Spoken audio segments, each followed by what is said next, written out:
You've been taught to fear the space inside you.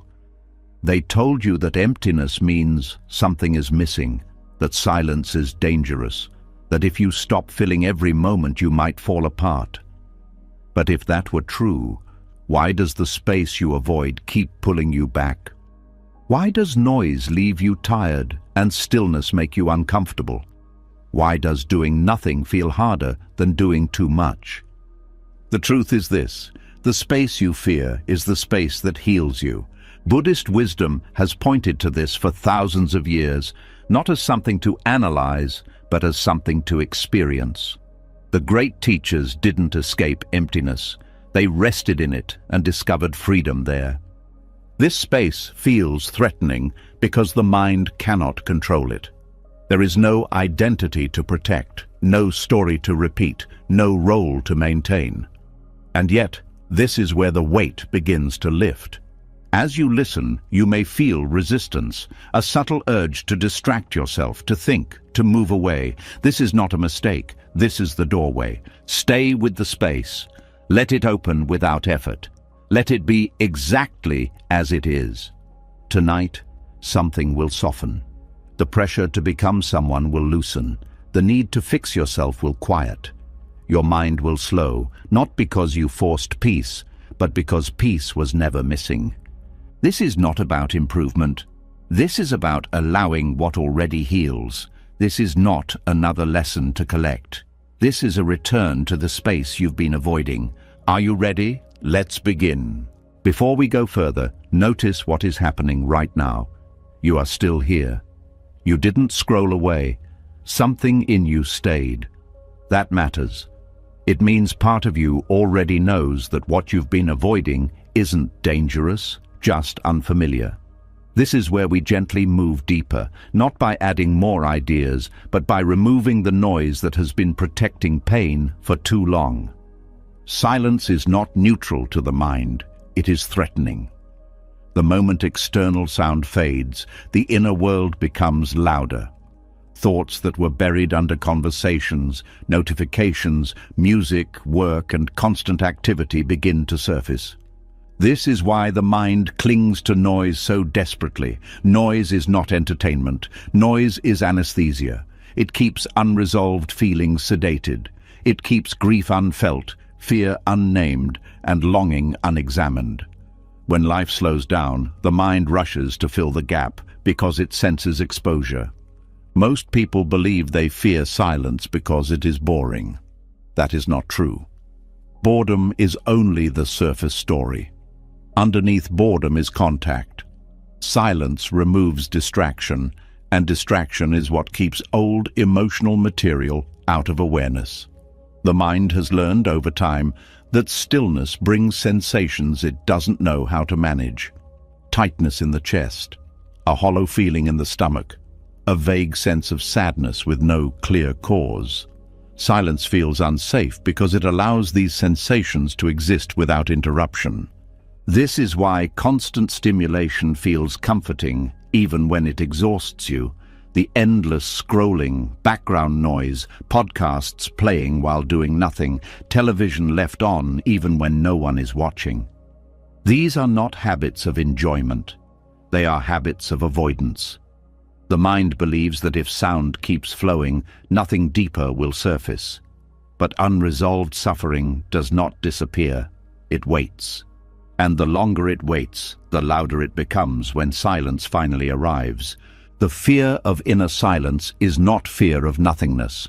It is fear of meeting yourself without filters, without roles, without productivity, without distraction. In silence, there is no external reference to tell you who you are supposed to be. This is deeply unsettling for a mind that has built its identity around activity and reaction.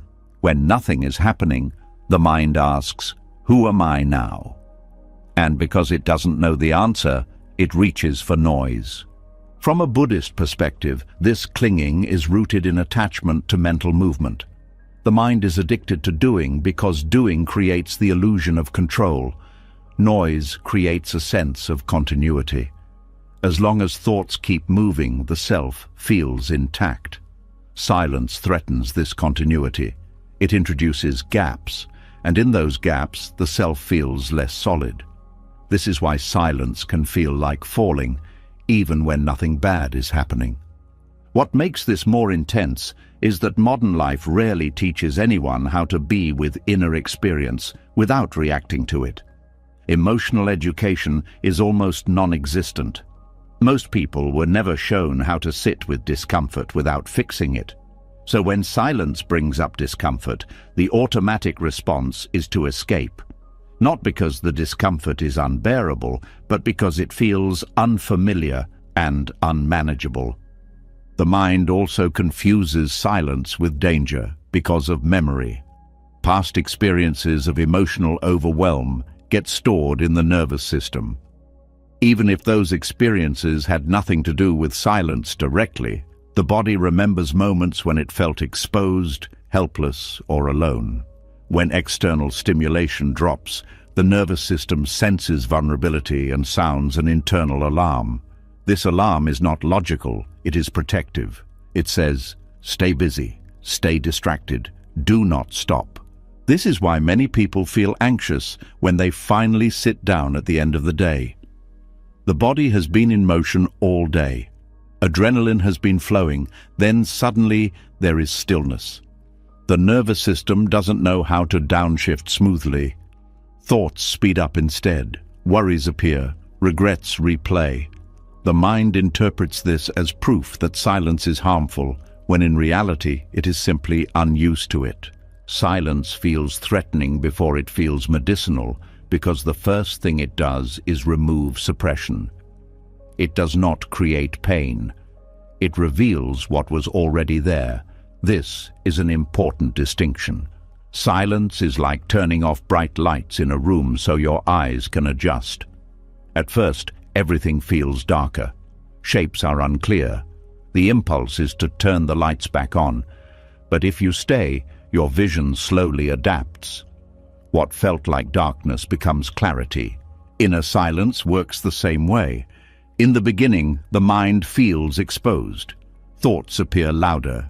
Emotions feel closer. There is a sense of unease. This is not a sign of failure. It is a sign that numbness is wearing off. Healing does not begin with peace. It begins with honesty, and silence is honest. The mind clings to noise because noise maintains the illusion that something else is responsible for how you feel. External input gives the sense that your state is being influenced from the outside. Silence removes that excuse. It places responsibility back into direct experience. Not responsibility in the sense of blame, but in the sense of presence. You can no longer say, I feel this way because of what I heard or saw. You are left with what is. This is uncomfortable because it dissolves distraction-based coping. Many coping strategies rely on avoiding direct contact with inner sensations. Silence removes those strategies.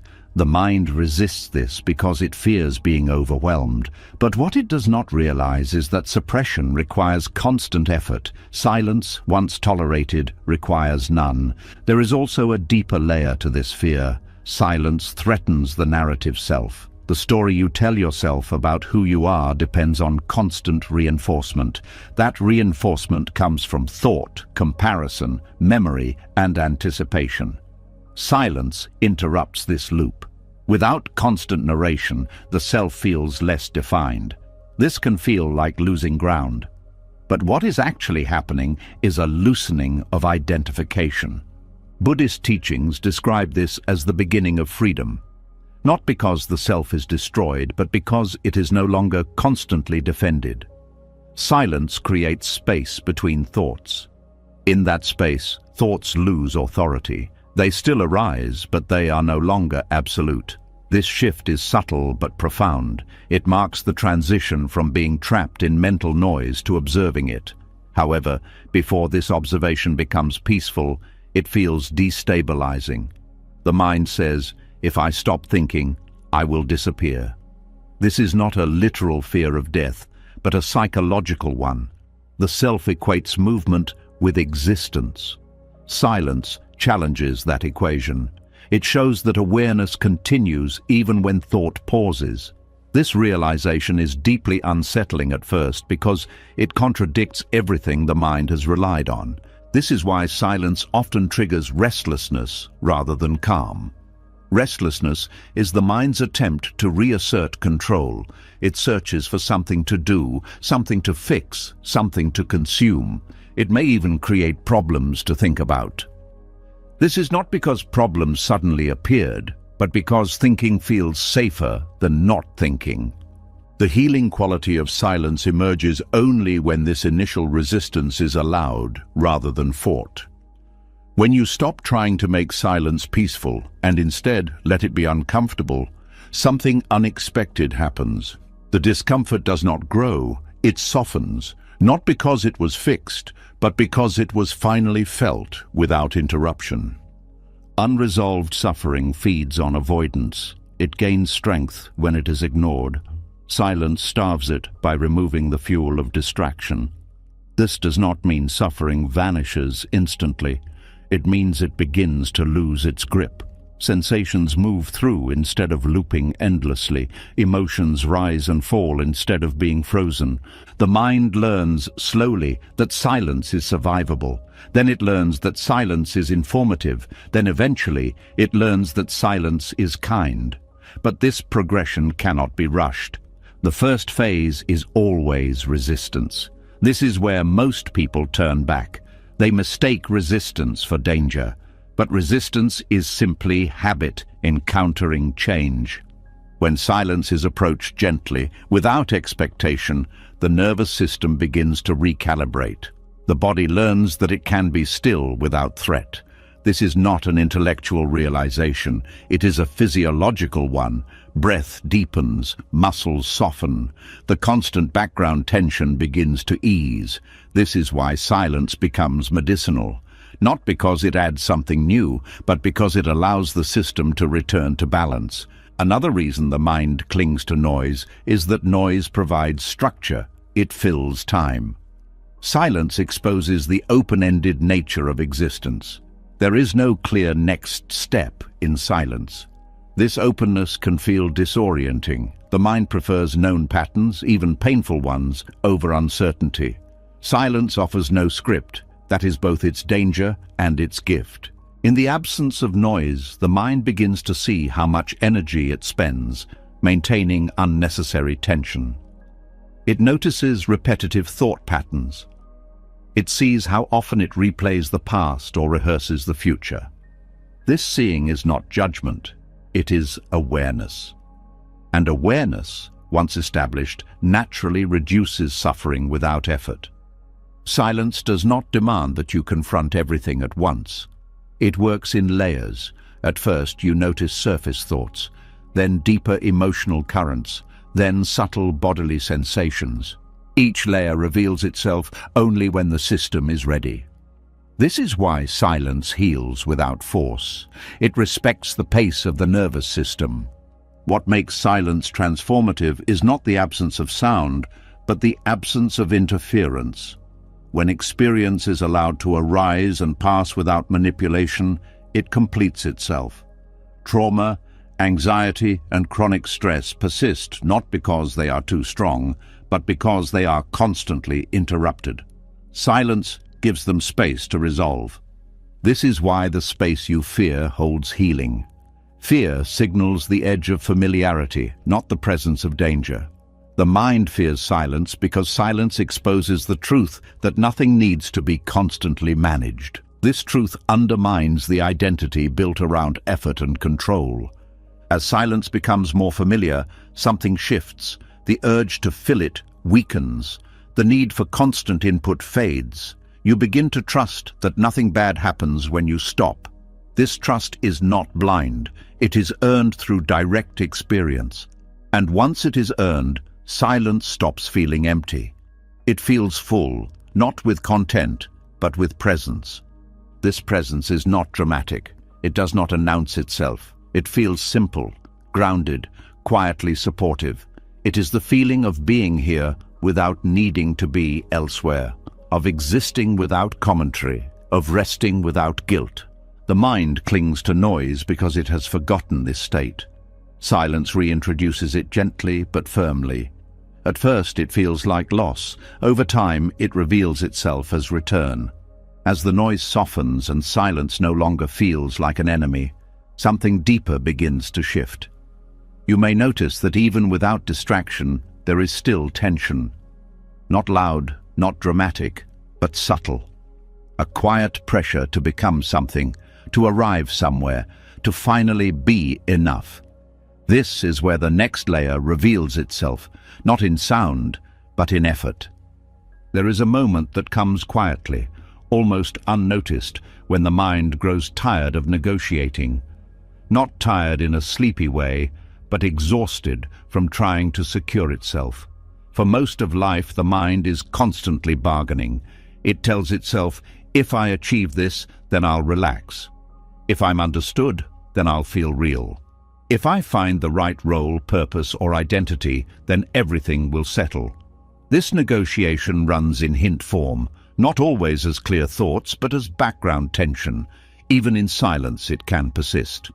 Emptiness enters when this bargaining loses energy, not because the mind wins, but because it runs out of leverage. After silence exposes how much effort is spent avoiding discomfort, emptiness exposes how much effort is spent trying to become someone. The mind begins to see that every identity it reaches for is temporary. Every purpose it attaches to eventually shifts or collapses. Every source of validation fades. This recognition is not depressing at first. It is confusing. The mind has been trained to believe that identity equals safety. Without a clear answer to who am I or what am I for, it feels unprotected. This is why the mind negotiates endlessly. It tries to strike deals with the future. Once this happens, I'll finally be okay. These deals keep the self intact. They create forward motion. They give the illusion of direction. Emptiness interrupts this movement. When emptiness deepens, the mind is no longer interested in better versions of itself. Improvement loses its shine, not because growth is wrong, but because growth was being used as a shield. The mind begins to sense that no amount of refinement will solve the underlying restlessness. This is the collapse point, not dramatic, quiet, the moment when striving feels hollow. This collapse is often misunderstood as giving up. It is not. Giving up still has an object. You give up on something. Emptiness is different. It is the falling away of the one who was trying. The mind stops negotiating, not because it accepts defeat, but because it sees there was no contract to begin with. Identity is built through repetition. Roles repeated often enough begin to feel solid. Emptiness loosens this solidity. You may notice that labels lose their weight. Achievements feel distant. Failures feel less personal. This does not happen all at once. It unfolds as clarity. You see that identity was never stable, only familiar. Emptiness does not take identity away. It reveals its fluid nature. The same happens with purpose. Purpose is often framed as something you must discover or fulfill. This creates pressure. It suggests that without a clear mission, something is wrong. Emptiness dissolves this pressure by exposing its source. The mind wanted purpose to justify existence, to explain why you are here. Emptiness removes the need for explanation. Existence no longer requires justification. This is deeply unsettling at first. The question, what gives my life meaning, echoes loudly in the early stages of emptiness. But over time, the question weakens, not because it was answered, but because it no longer feels necessary. Life begins to feel self-validating, not meaningful in a dramatic sense, but sufficient. Validation is the last stronghold of negotiation. Even when identity and purpose begin to loosen, the mind still seeks confirmation, approval, recognition, signs that it is doing okay. Emptiness confronts this by offering nothing back. No praise, no reassurance, no rejection either, just space.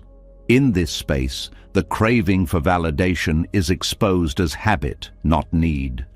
At first, the absence of feedback feels cold.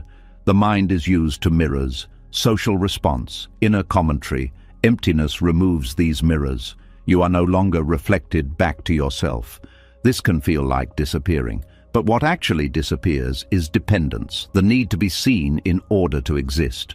As negotiation ends, clarity emerges. Not conceptual clarity, but perceptual clarity. You begin to see thoughts as events rather than instructions. You notice how often the mind was trying to position itself favorably. This seeing is not judgmental, it is neutral. And because it is neutral, it is freeing. One of the most surprising effects of emptiness is relief. The constant internal dialogue softens. Decisions feel lighter. Not because you suddenly know the right answer, but because the stakes are lower. Choices no longer define you, they are simply choices. This restores a natural simplicity to action.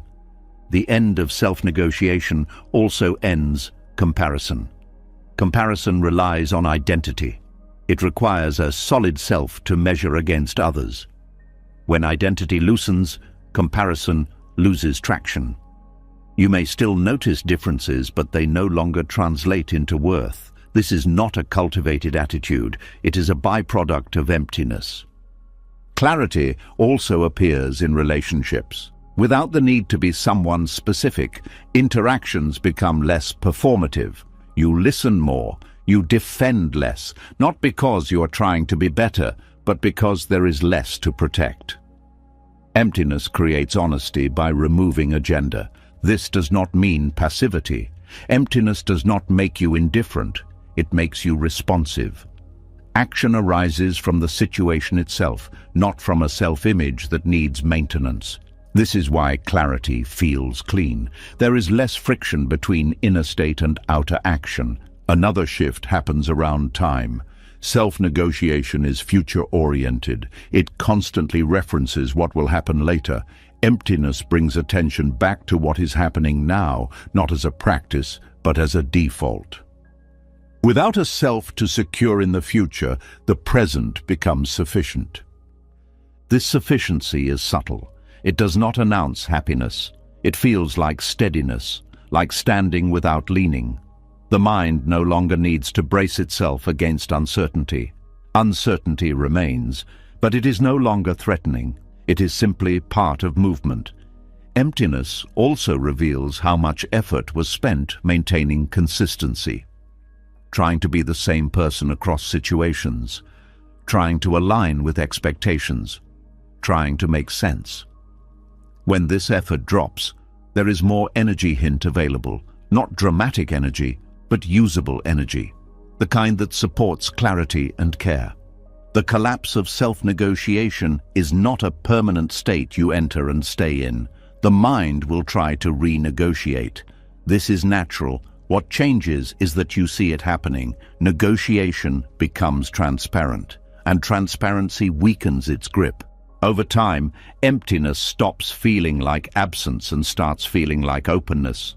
Not openness as an idea, but as lived space. There is room for experience without needing to define it.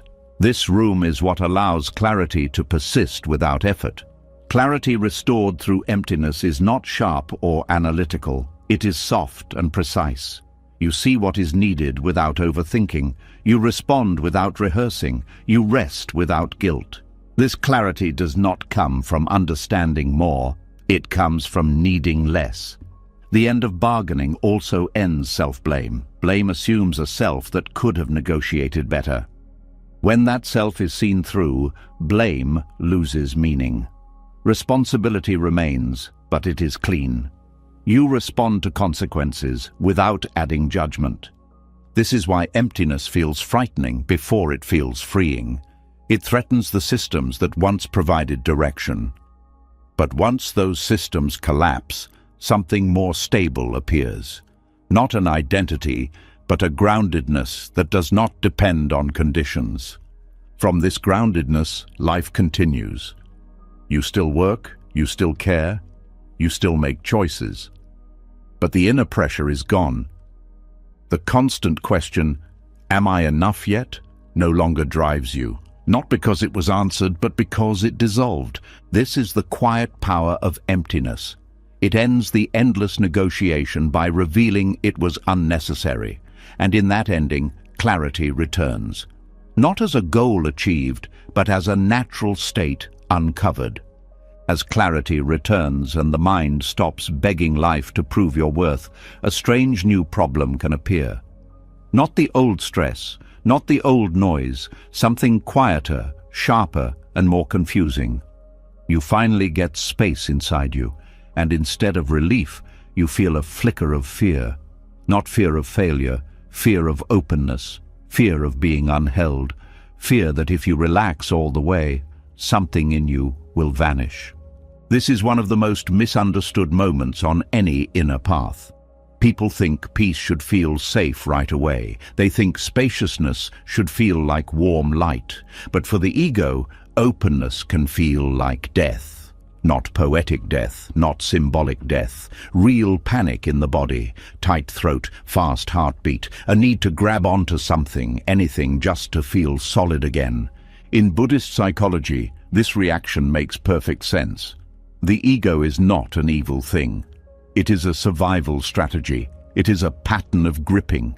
It is a system that organizes experience into me and mine, so the mind can predict, control, and defend. The ego is basically a manager. It keeps track of threats. It keeps track of status. It keeps track of what you should be. It holds your story together like glue. And when spaciousness appears, that glue starts to loosen. Openness is dangerous to the ego because the ego depends on edges. It depends on separation. It needs clear lines. This is me. That is not me. This is my role. That is not my role. This is my value. That is not my value. Spaciousness does not respect those lines. Spaciousness is wide. It is unowned. It is not personal. It does not flatter the self or fight for the self. It simply allows everything to arise and pass. And the ego hears that as a threat because the ego survives by being the center of the room. This is why a person can sit quietly and suddenly feel like something is wrong, even when life is fine. The mind opens, the usual inner structure fades, and the nervous system reacts as if a cliff just appeared. The body says, get back, hold on. It can feel like losing your ground, and for the ego, that is exactly what is happening. Ground is identity. Ground is certainty. Ground is the familiar tension of holding yourself together. Buddhism explains this through the way the self is constructed. The Buddha pointed to experience as a flow, not a fixed thing. The sense of I is not a solid object hidden inside you. It is built moment by moment through clinging. Clinging to sensations, clinging to thoughts, clinging to moods, clinging to memories, clinging to control. When clinging relaxes, the I that was built from that clinging feels weaker, and the ego panics because it thinks it is dying. In reality, what is dying is not you. What is dissolving is a habit of identification. This is why the fear can be so primal. The ego is tied to basic survival circuits. It treats psychological dissolving like physical danger. Even if your mind understands this is just spaciousness, the body may still react. Because the ego is not only a belief system, it is a felt system. It lives in muscle tension, breath patterns, vigilance, and the urge to control outcomes. There is also something else. The ego is built on continuity. It needs a timeline. It needs past and future to remain meaningful so it can maintain a stable self-image. Spaciousness weakens that timeline. In openness, the past becomes less sticky. The future becomes less gripping. The present becomes more immediate. This sounds like peace, but the ego experiences it like losing its tools. The ego says, if I cannot reference who I was or who I will be, what am I? That question can feel like free fall. In Buddhist terms, this is the fear of groundlessness. The mind is used to leaning on concepts, roles, plans, explanations. When those supports fade, the mind senses nakedness. It feels exposed, not because you are actually unsafe, but because the old armor is coming off. And armor always feels protective until you try to remove it. Then you realize how much you depended on the weight of it to feel real. The ego also experiences spaciousness as death because it cannot control it. Openness is not a state you can own. The moment you try to own it, it shrinks. The moment you try to use it, it becomes another project. Spaciousness is free by nature. It is not obedient. It does not follow the ego's plans. It does not give the ego credit. And this is humiliating for the part of the mind that lives on credit. This is why many people sabotage their own inner openness. They get a taste of freedom, then suddenly they start problems. They pick fights. They overwork. They numb out. They create drama. They return to familiar stress, not because they love suffering, but because suffering gives the ego a job. It gives it purpose. It gives it identity. Even painful identity can feel safer than open space, because painful identity is still identity. Buddhism often describes the ego as something like a knot. Not a monster, not an enemy, but a tightening. Spaciousness is the untying of that knot, and when a knot begins to loosen, there can be a feeling of losing shape. The ego says, if I loosen, I will disappear. But what disappears is the knotting itself. What remains is awareness, wide and steady, that does not need to be tightened into a person in order to be present. Yet the ego will argue. It will bring fear-based logic. It will say, if you don't hold yourself together, you'll become nothing. It will say, if you stop controlling, everything will fall apart. It will say, if you stop defining yourself, you'll be worthless. These are not random thoughts. They are the ego's emergency alarms, and they are persuasive because they are tied to the body's sense of safety. This is where a Buddhist analysis becomes practical, not philosophical. Buddhism does not ask you to believe in emptiness as an idea. It invites you to observe how the self is assembled. You can watch it in real time. A sensation appears in the body. A thought labels it. The label becomes a story. The story becomes me. Then me becomes defensive. Spaciousness interrupts this chain. It slows the labeling. It weakens the story. It reveals the raw sensation without the identity wrapper. And the ego panics because it cannot convert experience into me fast enough. A common example is emotional openness. You sit quietly. A wave of sadness appears. The ego wants to turn it into a story. This means something about me. This means I'm broken. This means my life is wrong. Spaciousness allows the sadness to exist without that story. And the ego hates this because it cannot claim the emotion as identity. It cannot use the sadness to justify its usual strategies. It cannot bargain with it. It cannot make it personal in the old way. So it tries a different tactic: fear. It says, if you don't make sense of this, you'll drown. But often, when you stay open, the sadness moves through. Not because you solved it, but because you stopped trapping it inside a self-story. Another reason openness triggers panic is that the ego is deeply social. It is not just my thoughts, it is also my place. The ego tracks belonging, it tracks reputation, it tracks how you are seen.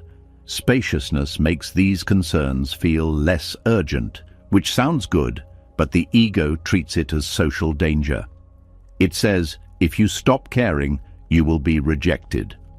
This is why people sometimes feel fear when they stop seeking approval. The ego interprets freedom from approval as risking exile because in ancient times exile could mean death. The body carries that old wiring, so the ego's panic is not silly. It is ancient. In Buddhism, this is part of why compassion is so central. When spaciousness arises and fear comes with it, harshness makes everything worse. If you attack the ego, you reinforce the war. You strengthen the feeling that something is wrong. But if you meet the fear with kindness, you teach the nervous system a new lesson. Openness is not danger. Openness is allowed. Openness is survivable. This is not about forcing the ego to die. It is about letting the ego relax. There is also a subtle trap that appears here, spiritual panic disguised as spiritual ambition. The ego may fear openness, but it may also try to control it by becoming the one who is open. It turns spaciousness into a badge. It turns peace into an identity. It starts measuring, am I awakened enough? Am I calm enough? This is just the ego wearing meditation clothes, and when you see this, you understand why openness threatens the ego so much. The ego will try to own anything that feels powerful, even the thing meant to free you from ownership. So what is liberation in this context? Liberation is not a dramatic experience that destroys the self.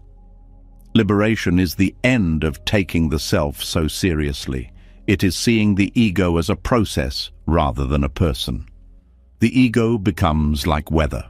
Sometimes it tightens, sometimes it softens. But it is no longer the ruler of reality. Spaciousness is the sky. Ego is the cloud. When you mistake the cloud for the whole sky, every shift feels like life and death. When you recognize the sky, the clouds can come and go without terror. But before the recognition stabilizes, the ego goes through what feels like an existential crisis. This is why openness triggers panic before it becomes freedom. The ego is losing its central role, and it calls that loss death. In many Buddhist traditions, this is described as meeting Mara, the force of confusion and fear that tries to pull you back into grasping. Mara is not a demon outside you. Mara is the collection of inner strategies that keep you asleep. When openness appears, Mara appears too, as fear, doubt, restlessness, and the urge to turn back. This is not a sign you're doing it wrong. It is a sign you're touching the real edge. Many people only taste calm that sits on top of control. They learn to be calm as long as life behaves. But openness is different. Openness is calm that does not depend on control, and the ego will resist that because control is its main currency. A helpful way to understand this is to see that the ego does not actually want you to suffer. It wants you to be safe. It just uses outdated methods. It believes tension equals safety. It believes thinking equals safety. It believes planning equals safety. It believes identity equals safety. Spaciousness says, safety is possible without those. The ego hears, we are no longer needed. And being unneeded feels like death to any part of the mind that built its worth on being necessary. This is why the fear can show up as a feeling of meaninglessness. Not because life has no meaning, but because the ego's meaning is collapsing. Ego meaning is meaning that proves the self. It is meaning that says, I matter because I achieve, because I'm special, because I'm recognized. Spaciousness is meaning without a salesman. It is the quiet sense of being alive without needing a reason. But before that quiet meaning is felt, the ego experiences the loss of its old meaning as emptiness in the negative sense, like a vacuum. This is the transitional pain. The Buddhist word emptiness often scares people because they assume it means nothing exists. That is not what it points to. It points to the absence of fixed, independent essence. Things exist, but they exist in relationship, in movement, in change. The self exists too, but not as a solid core. It is a pattern. Spaciousness reveals this, and the ego panics because it was pretending to be solid. When you begin to taste openness, you might notice moments where the sense of me is not as loud. You are walking, and for a second, there is just walking. You are listening, and for a second, there is just sound. You are breathing, and for a second, there is just breath. Then suddenly, the ego returns and says, wait, who is walking? Who is listening? That snapback can feel startling, but it shows you the mechanism. The ego reasserts itself because it fears disappearing, even though the disappearing was peaceful. This is where a simple approach helps. Let the ego come back without treating it as failure. Openness is not ruined by the return of selfing. The return is part of the training. Each time you notice the ego grabbing, you are no longer fully inside the grab. That noticing is already spaciousness. The ego will still claim center stage, but it is being watched now, which changes everything. Another layer of panic comes from the fear of losing desire. The ego often equates desire with life. It says, if you stop wanting, you will become flat. You will stop caring. You will become passive.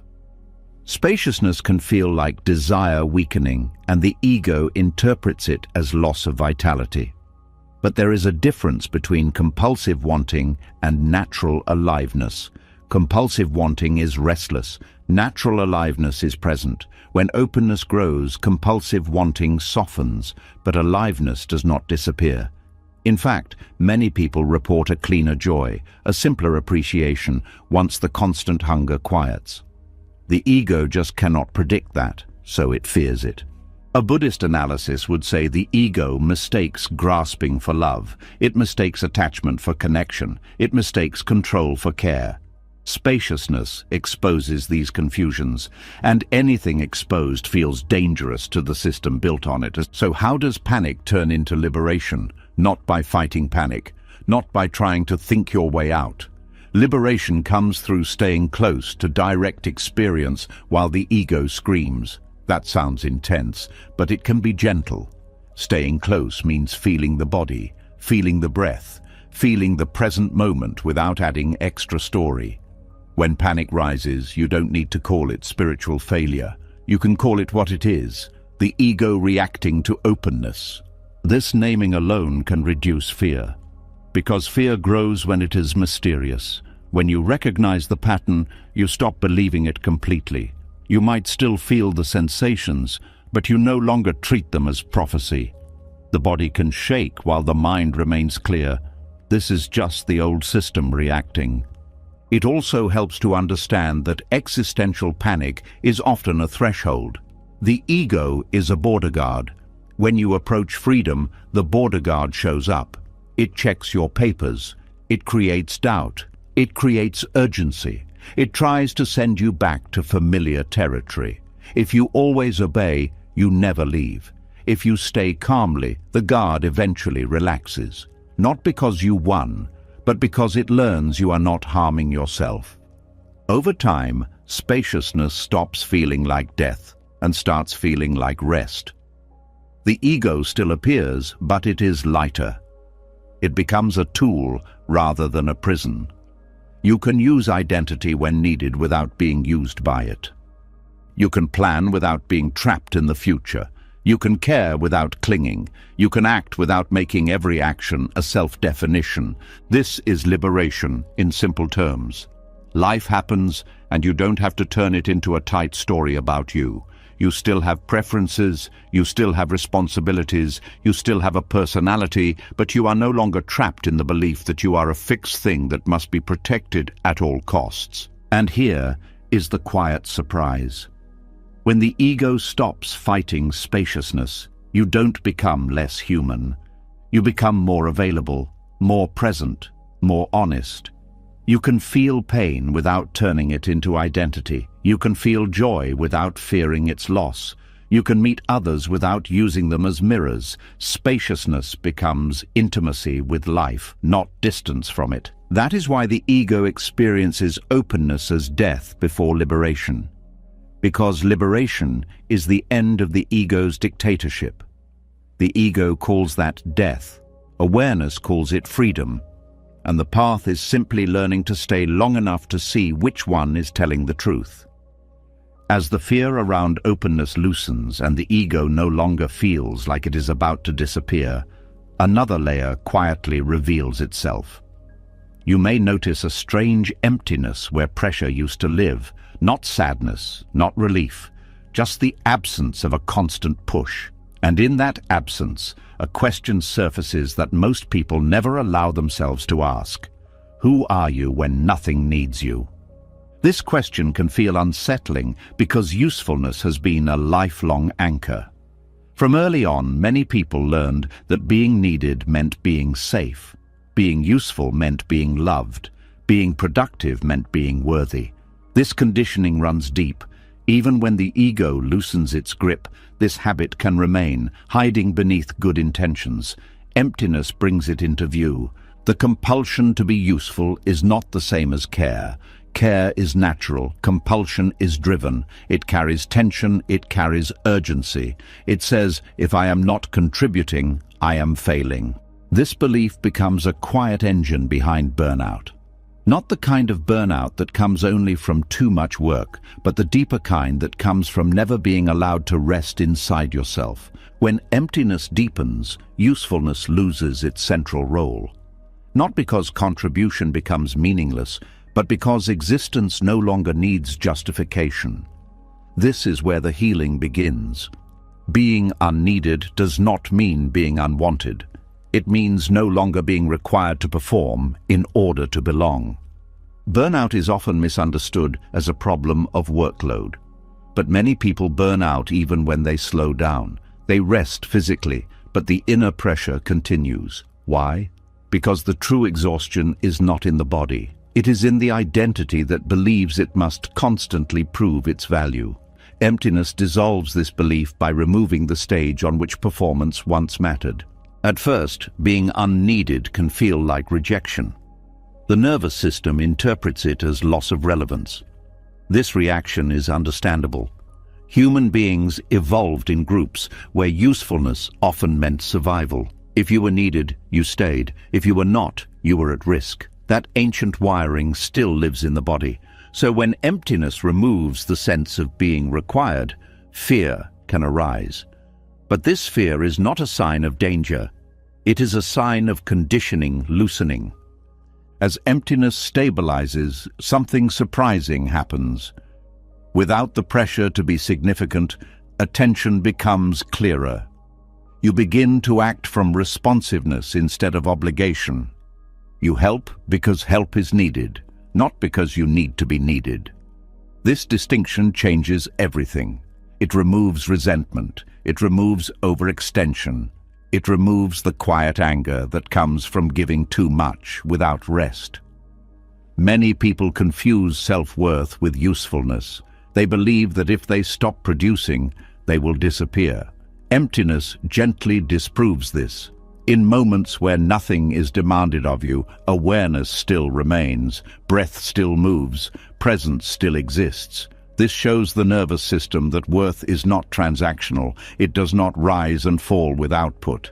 This realization heals burnout at its root, because burnout is not just exhaustion. It is the collapse of meaning under constant pressure. When meaning is tied to productivity, rest feels like failure. Emptiness untangles this. It shows that rest is not a break from life. It is part of life when life is no longer being negotiated. The compulsion to be significant is closely related to the fear of being ordinary. Many people push themselves not because they love what they do, but because they fear being invisible. Emptiness removes this fear by making invisibility safe. In the absence of constant recognition, there is still presence, there is still being.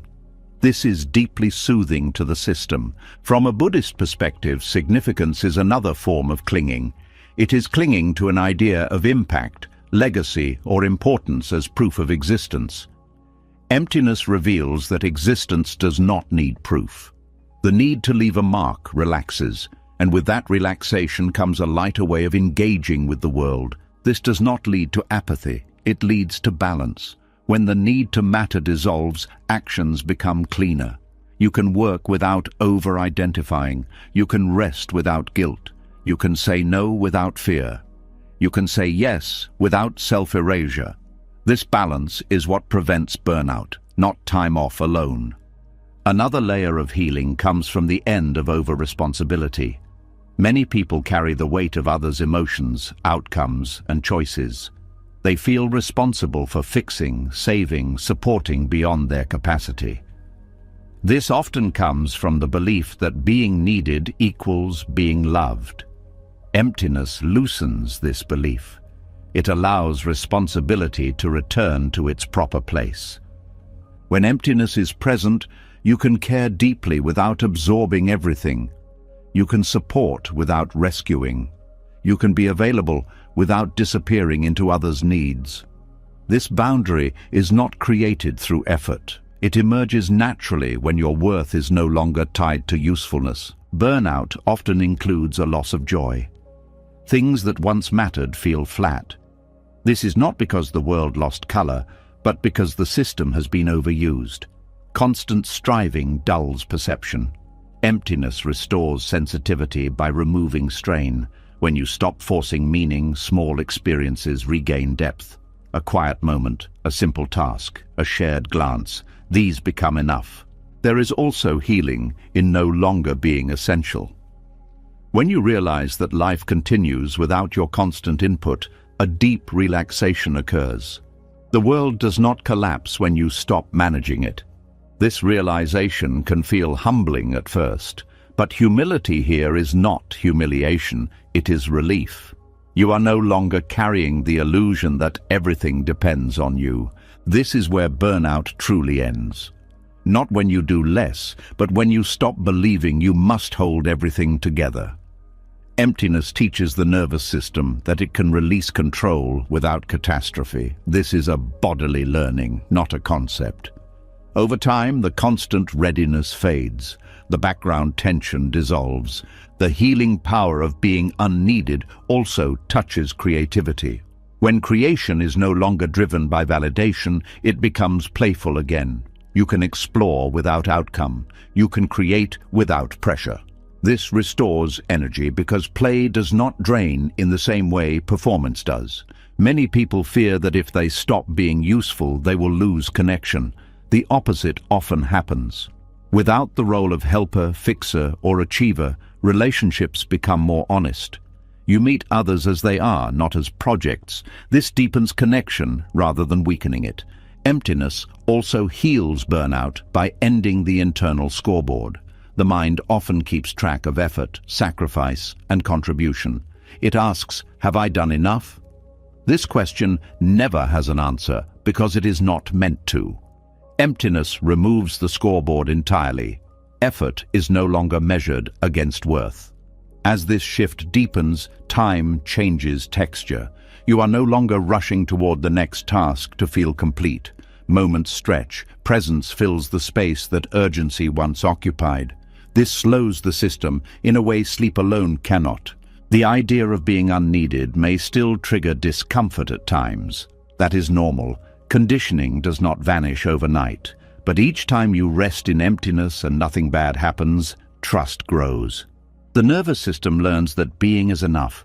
This trust changes how you engage with work. You can still be dedicated, you can still be skillful, but you are no longer consumed. Work becomes something you do, not something you are. This distinction protects energy at the deepest level. The healing here is subtle but profound. It is the healing of identity fatigue, the exhaustion of always being someone for someone else. Emptiness gives permission to simply exist, and in that permission, the system recovers. When the compulsion to be useful dissolves, you may notice grief. Grief for how long you pushed, how much you carried, how little rest you allowed yourself. Emptiness holds this grief without commentary. It does not rush it away, and because it is held without urgency, it moves through. This is why emptiness heals burnout at the root. It does not fix symptoms, it removes the beliefs that caused the strain. It shows that life does not need to be earned, that presence does not require productivity, that worth is not something you perform. From this place, action arises naturally. Sometimes you help, sometimes you rest. Sometimes you do nothing at all, and all of it is allowed. This allowance is not laziness, it is balance restored. The quiet truth revealed here is simple but radical. You are allowed to exist without being needed, and when this truth is embodied, the deepest exhaustion finally lets go. As the pressure to be useful finally releases, another habit quietly steps forward. Even without striving to matter, the mind may still search for something to correct. A subtle scanning, a gentle dissatisfaction. A sense that something inside still needs work. This is where many people get stuck for years, endlessly refining themselves without ever resting.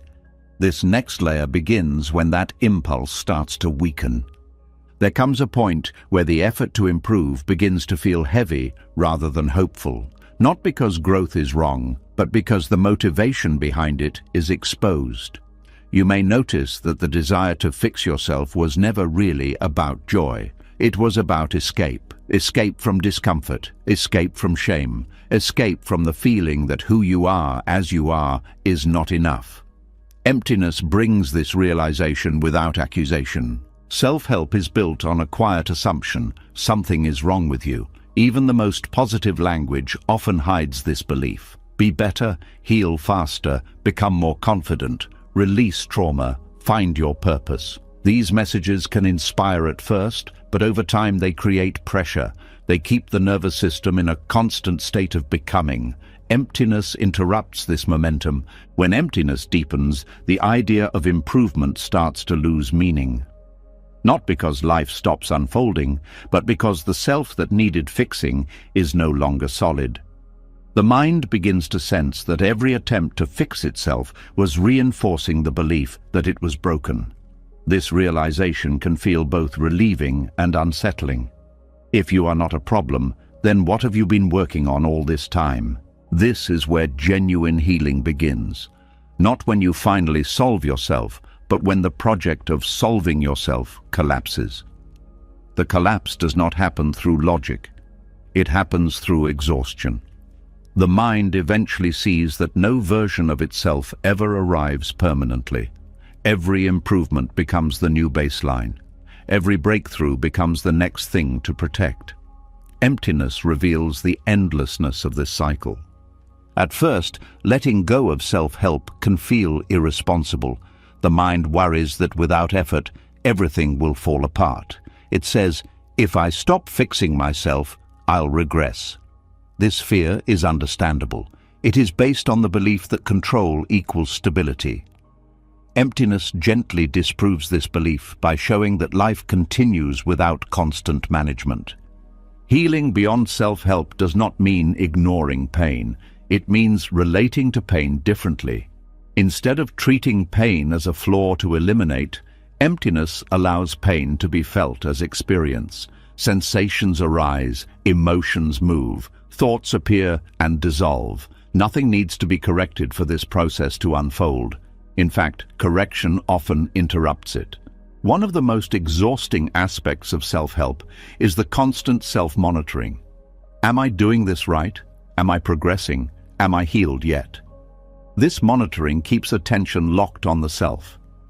Emptiness releases attention from this loop. Awareness opens outward and inward at the same time, without fixation. This reduces strain immediately. Another hidden cost of self-help is comparison. You compare your progress to others. You measure your healing against timelines. You judge yourself for still struggling.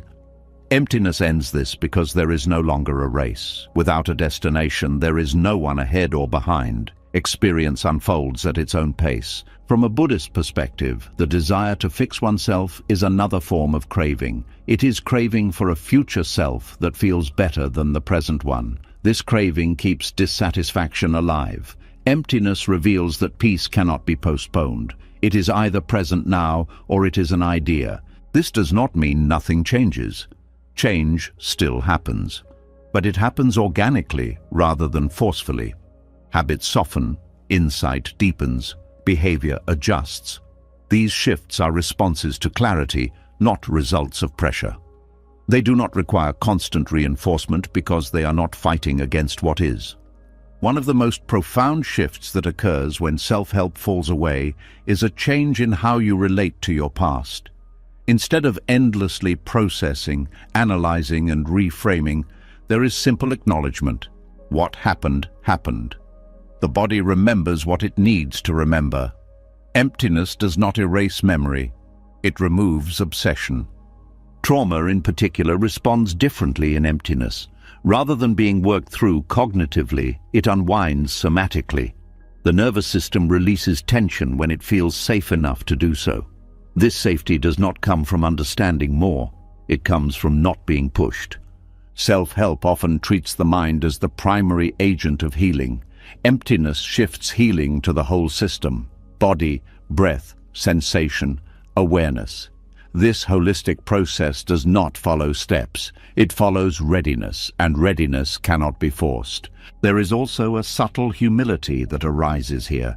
Without the project of self-improvement, you stop assuming you know what needs to change. You listen more. You respond rather than plan. This humility is not weakness. It is alignment with reality as it is. Many people fear that abandoning self-help means settling, but emptiness does not settle for less. It settles into truth. It removes the illusion that fulfillment lies somewhere else. This makes engagement with life more sincere. You no longer chase transformation, you allow it. Another layer of healing appears in relationships. When you are no longer trying to fix yourself, you stop trying to fix others. You meet people where they are. This reduces conflict. It increases patience. It deepens connection. The end of self-help also ends the subtle violence of self-rejection. Even gentle improvement carries the message, "You are not okay yet." Emptiness replaces this with acceptance that is not conditional. This acceptance is not complacency, it is kindness. Kindness changes how you handle difficulty. Instead of immediately asking, "How do I get rid of this?" you ask, "Can this be here?" This shift reduces resistance, and resistance is what turns discomfort into suffering. Emptiness beyond self-help reveals that healing is not an achievement. It is a natural movement toward balance when interference stops. This is why so many people feel relief when they stop trying. The system knows how to regulate itself when it is not constantly corrected. There is also freedom from identity here. You are no longer the one who is healing. You are no longer the one who is broken. You are simply experiencing life. This simplicity removes layers of self-consciousness that drain energy. The mind may still reach for techniques occasionally. That is okay. Emptiness does not forbid tools. It just removes dependence on them. Tools become optional rather than essential. This changes their effect. Over time, you may notice that problems resolve themselves without intervention, or they lose their emotional charge even if they remain. This is because they are no longer being fed by resistance. Emptiness starves unnecessary suffering. Another important shift is trust. Trust in the process of life. Trust in the body's intelligence. Trust in awareness itself. This trust cannot be manufactured. It grows through repeated experience of not fixing and discovering that nothing breaks. The desire to improve oneself often comes from fear of being left behind. Emptiness removes this fear by showing that there is nowhere to arrive. You are already in the middle of life. Nothing is missing. This realization can feel anticlimactic. There is no grand finish line, no final version of you, but there is relief. And relief is underrated. Relief allows joy to emerge quietly. The end of self-help also ends spiritual ambition, the urge to awaken faster, to be more evolved, to transcend others. Emptiness dissolves hierarchy. There is no higher self to reach. There is only this moment. From this place, learning continues, but without self-pressure. Growth happens, but without self-judgment. Healing unfolds, but without urgency. This is sustainable. This is kind. One of the deepest healings here is the restoration of trust in being. You no longer feel like a problem to solve. You feel like a process to live. This shifts everything. The mind may still whisper, "But shouldn't I do something?" And sometimes the answer is yes. Sometimes it is no. Emptiness allows both without conflict. What remains when nothing is left to improve is not emptiness as lack. It is emptiness as openness. Space where life can move freely. Space where pain can pass. Space where joy can arise without being claimed. This is why genuine healing begins only after the desire to fix yourself evaporates. Because healing is not about becoming someone else. It is about no longer fighting who you are. And in that absence of struggle, something very simple and very deep becomes available. Peace that does not depend on progress. As the need to fix yourself finally loosens, something gentler becomes noticeable. Not a breakthrough, not an insight, a pause, brief, almost easy to miss. A small gap where nothing is being judged, corrected, or improved. This is not emptiness as an idea. This is emptiness as refuge. Trauma does not live only in memory. It lives in the body's timing, in the way the nervous system expects danger even when none is present, in the way thoughts arrive already charged, already urgent. For many people, healing has been framed as revisiting the past, reliving what happened, talking it through again and again. While this can help some, it can also keep the system trapped in repetition. The body re-enters survival mode each time the story is replayed. Emptiness offers another way. Between one thought and the next, there is a gap. It may last a fraction of a second. It may feel unremarkable, but that gap is not neutral. It is regulation. It is the nervous system experiencing safety without narrative. Trauma cannot operate there because trauma requires continuity. It needs a story, a threat, a remembered danger. The space between thoughts has none of these. When you stop trying to fix yourself, you stop chasing thoughts. This allows the gaps to become more visible. At first, they appear accidentally. You notice a moment of quiet after a thought ends, before the next one begins. There is no meaning there, no memory, just presence. This presence is deeply stabilizing to the nervous system. Trauma keeps the system locked in anticipation.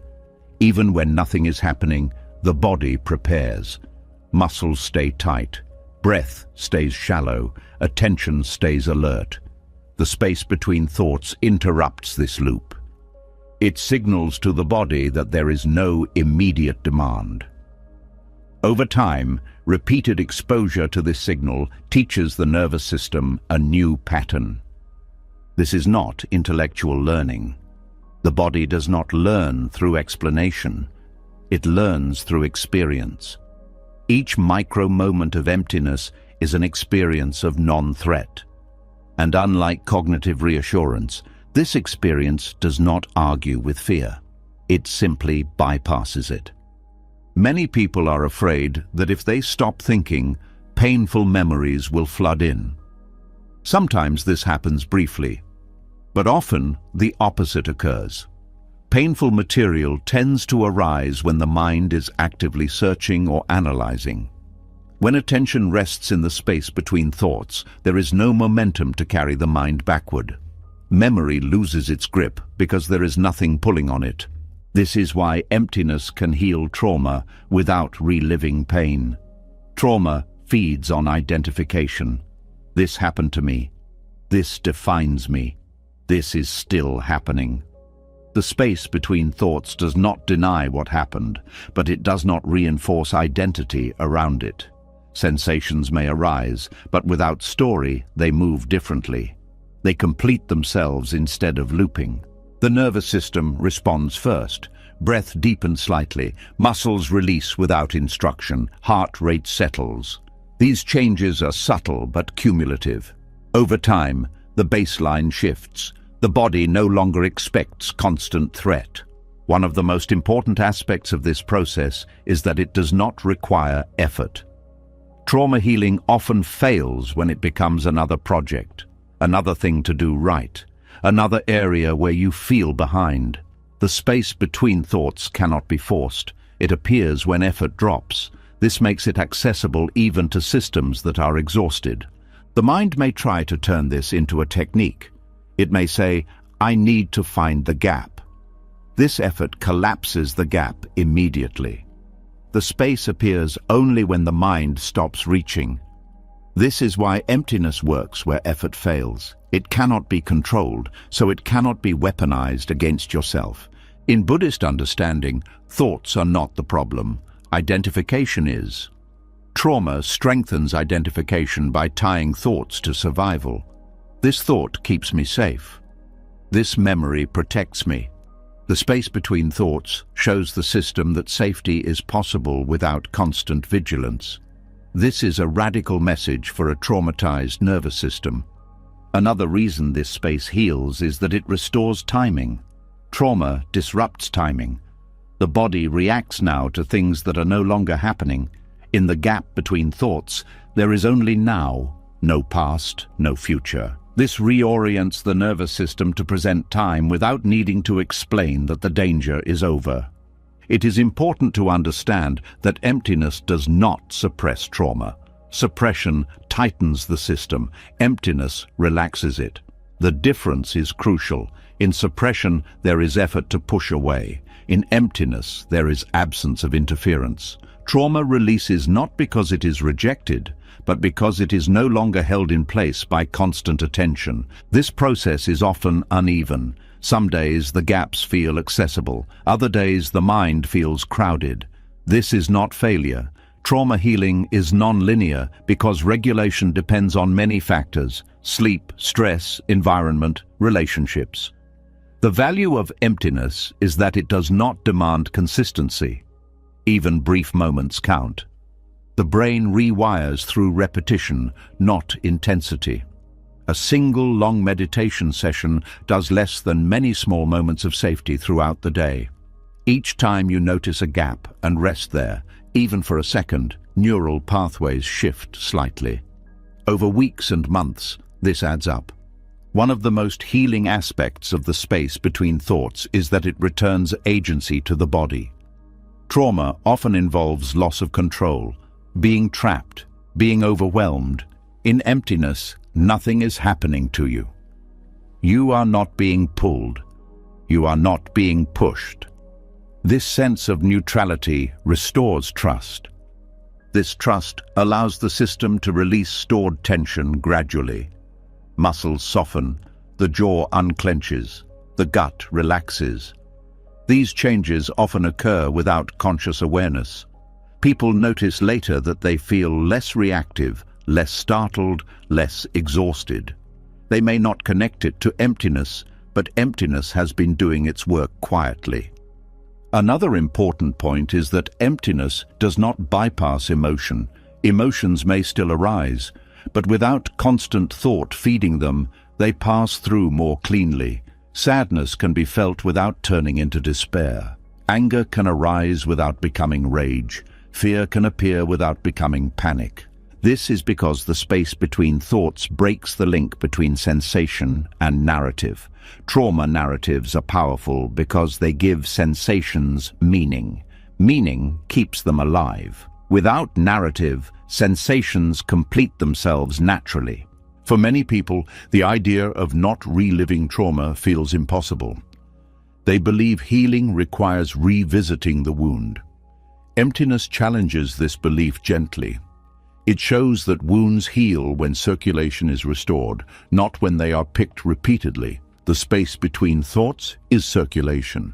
There is also a dignity in this approach. Trauma often involves violation, being forced, being overwhelmed. Emptiness does not force anything.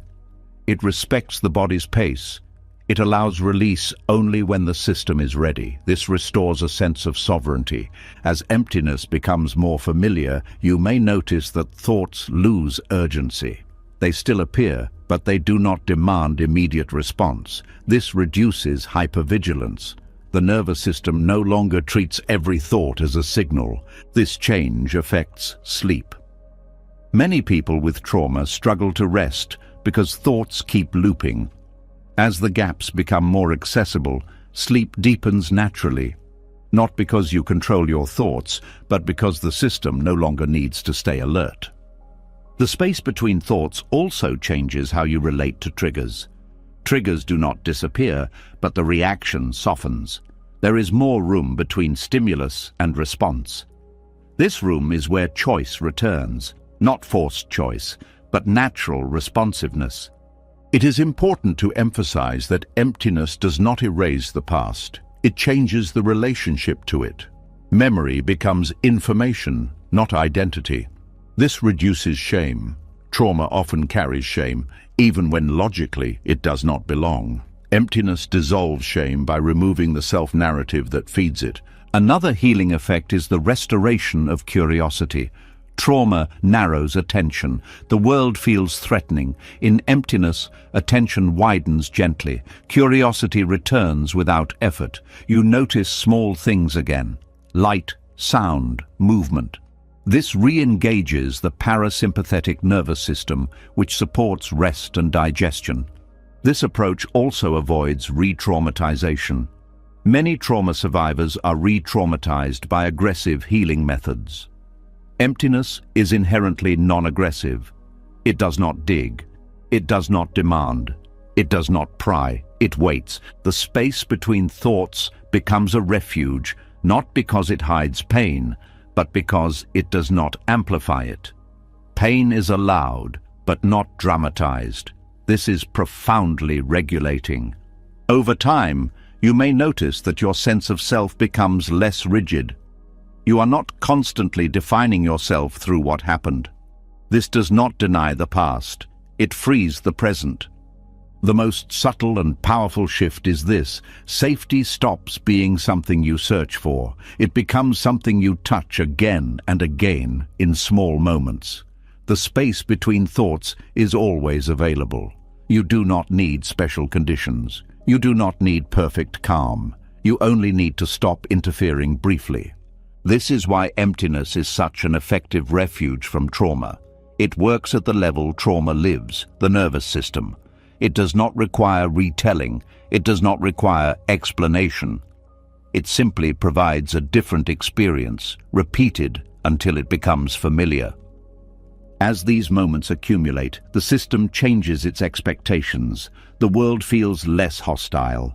The body feels less guarded. The mind feels less crowded. This is not dramatic healing. It is quiet healing.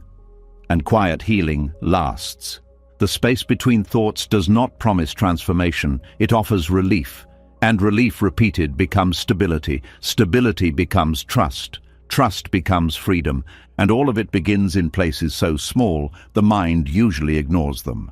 A pause, a breath, a gap where nothing needs to be done. As the nervous system learns to rest in those quiet gaps, something unexpected can surface. Not panic, not memory, a hollow feeling that does not come from thought, a sense of being alone, even when nothing is wrong. This is often misunderstood and quickly avoided, but this feeling is not a setback, it is an opening. Loneliness is usually treated as a problem to solve, a sign that something is missing, a signal to reach out, distract, or fill the space. But there is a form of loneliness that appears not because connection is absent, but because old forms of connection are dissolving. When the mind stops clinging to noise, identity, usefulness, fixing, and constant thinking, the familiar sense of being someone among others weakens. What remains can feel like isolation. This loneliness is not caused by lack of people. It can arise in relationships, families, crowds. It is not social loneliness. It is existential loneliness, the feeling of standing without reference points, the sense that nothing outside is holding you in place. This can feel deeply uncomfortable because the mind has relied on reflection from others to feel real.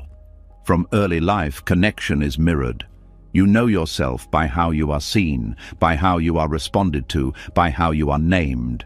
As emptiness deepens, this mirror loses its authority.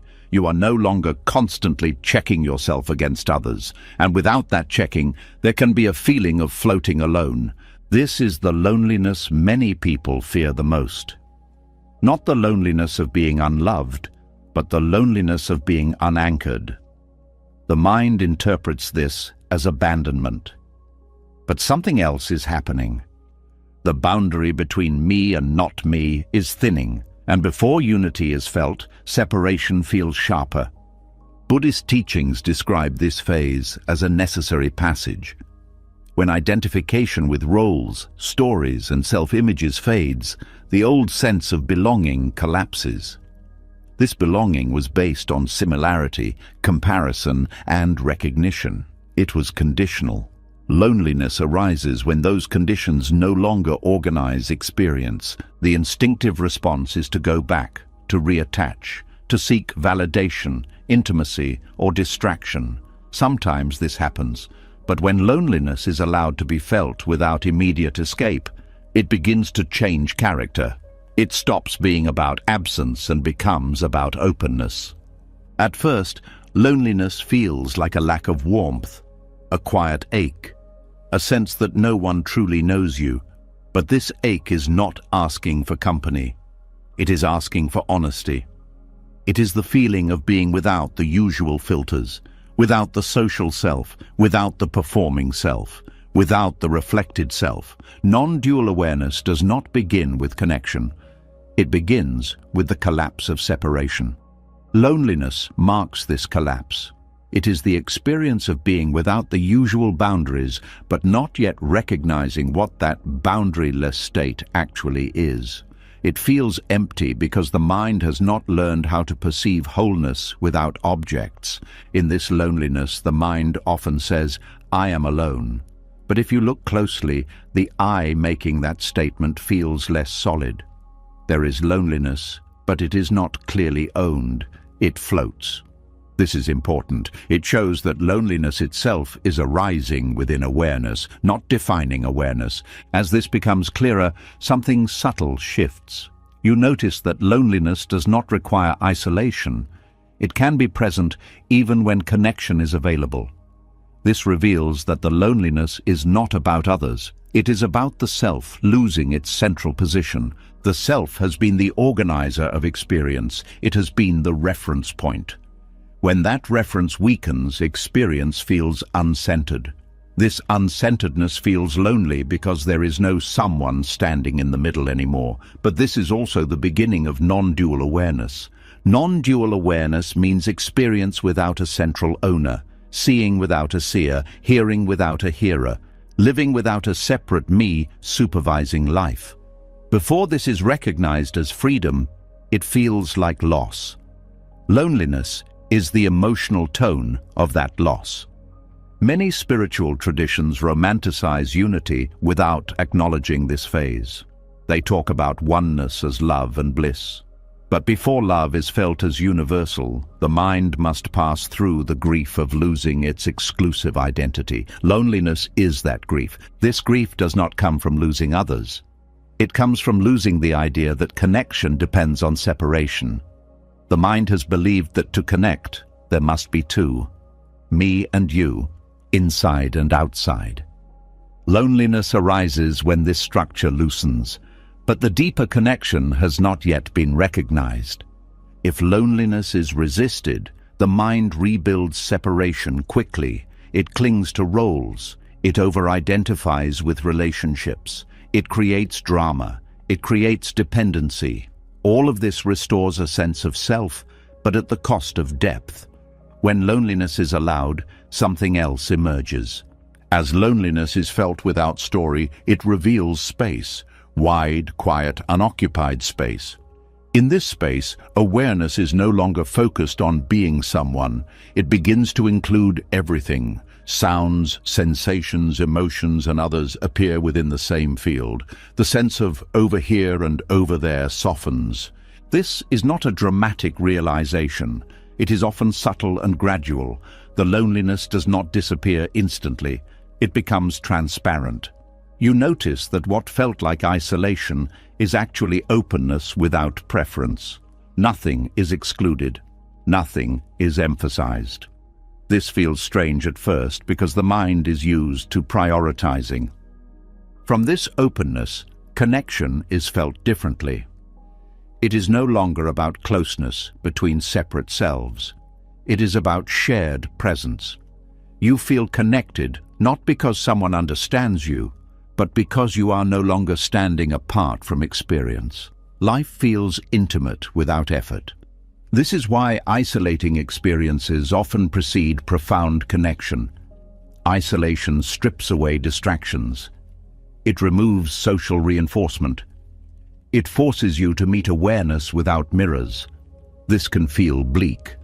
but it clears the way for a deeper recognition. Awareness does not belong to anyone. It is shared. Loneliness also teaches humility. It removes the fantasy of being special. Specialness is a form of separation. When you feel special, you feel alone. When that specialness dissolves, you feel ordinary. And in ordinariness, connection expands. This does not mean relationships stop mattering. They change. You no longer use others to complete yourself. You meet them as expressions of the same life. This removes pressure. It allows genuine intimacy rather than need-based closeness. Another reason loneliness precedes non-dual awareness is that it exposes the false center. The mind has placed itself at the center of experience. Loneliness shakes that center. When the center dissolves, there is no one left to be lonely.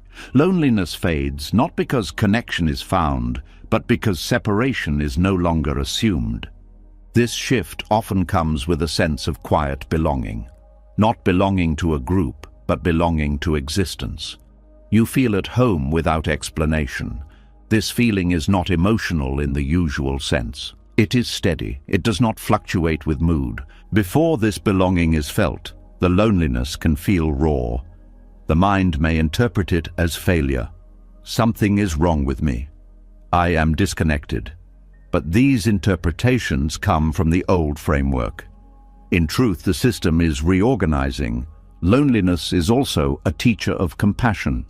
When you feel it fully, without blame, you recognize it in others, not as a problem to fix, but as a shared human experience. This recognition softens judgment. It deepens understanding.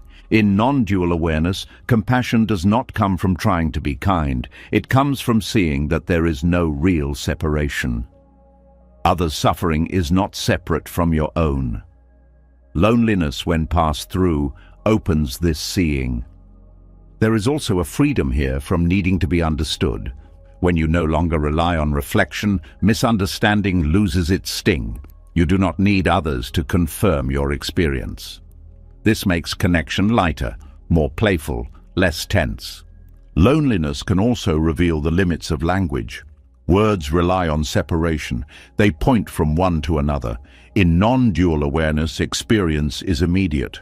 Loneliness fades as attention rests in what is happening rather than how it is described. This does not mean silence forever. It means words lose their burden. They become tools rather than lifelines. As loneliness transforms, you may notice that being alone feels different.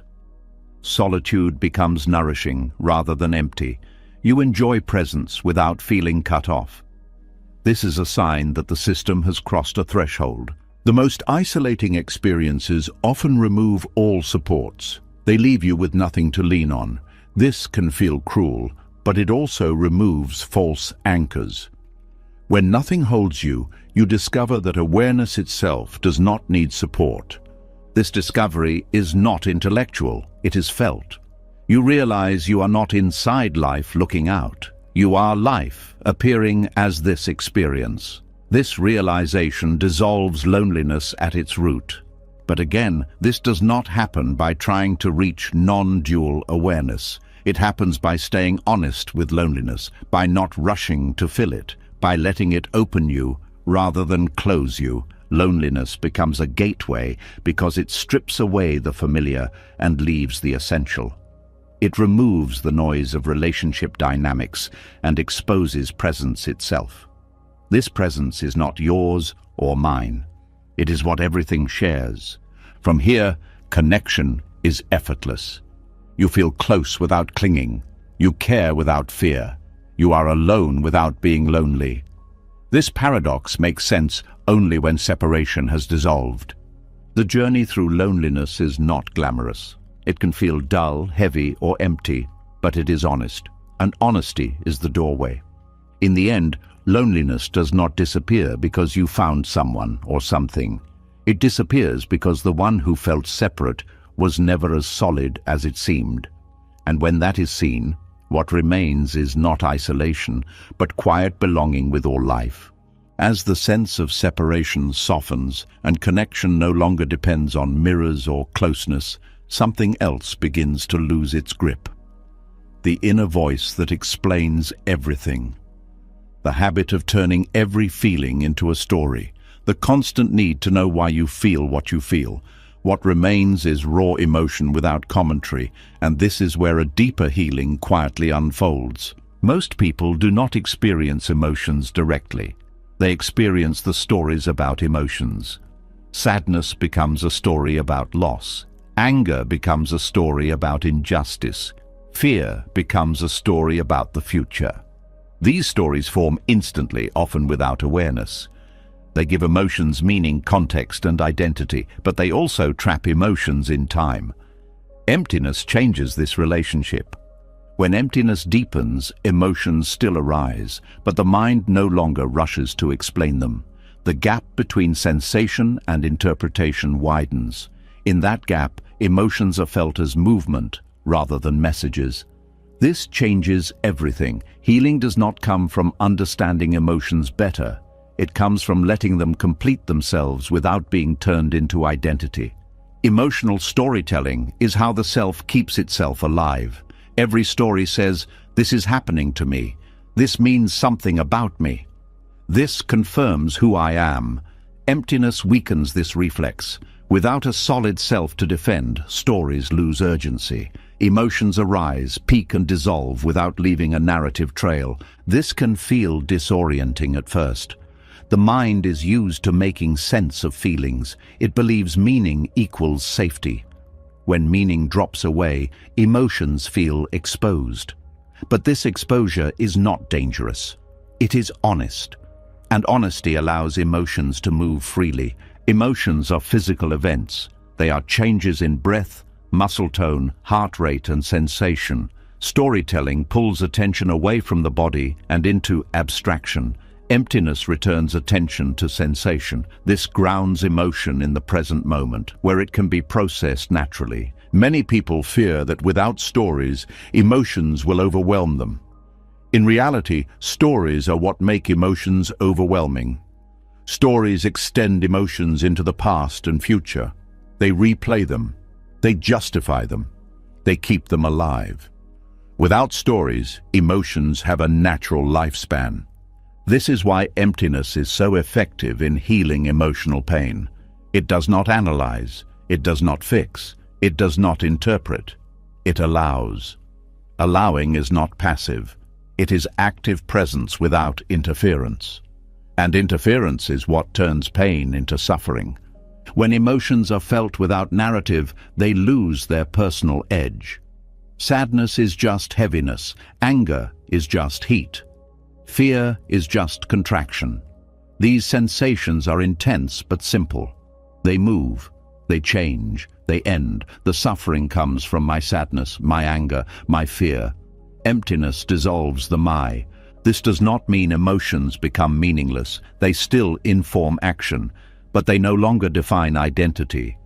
You can feel anger and still act wisely. You can feel sadness without becoming depressed.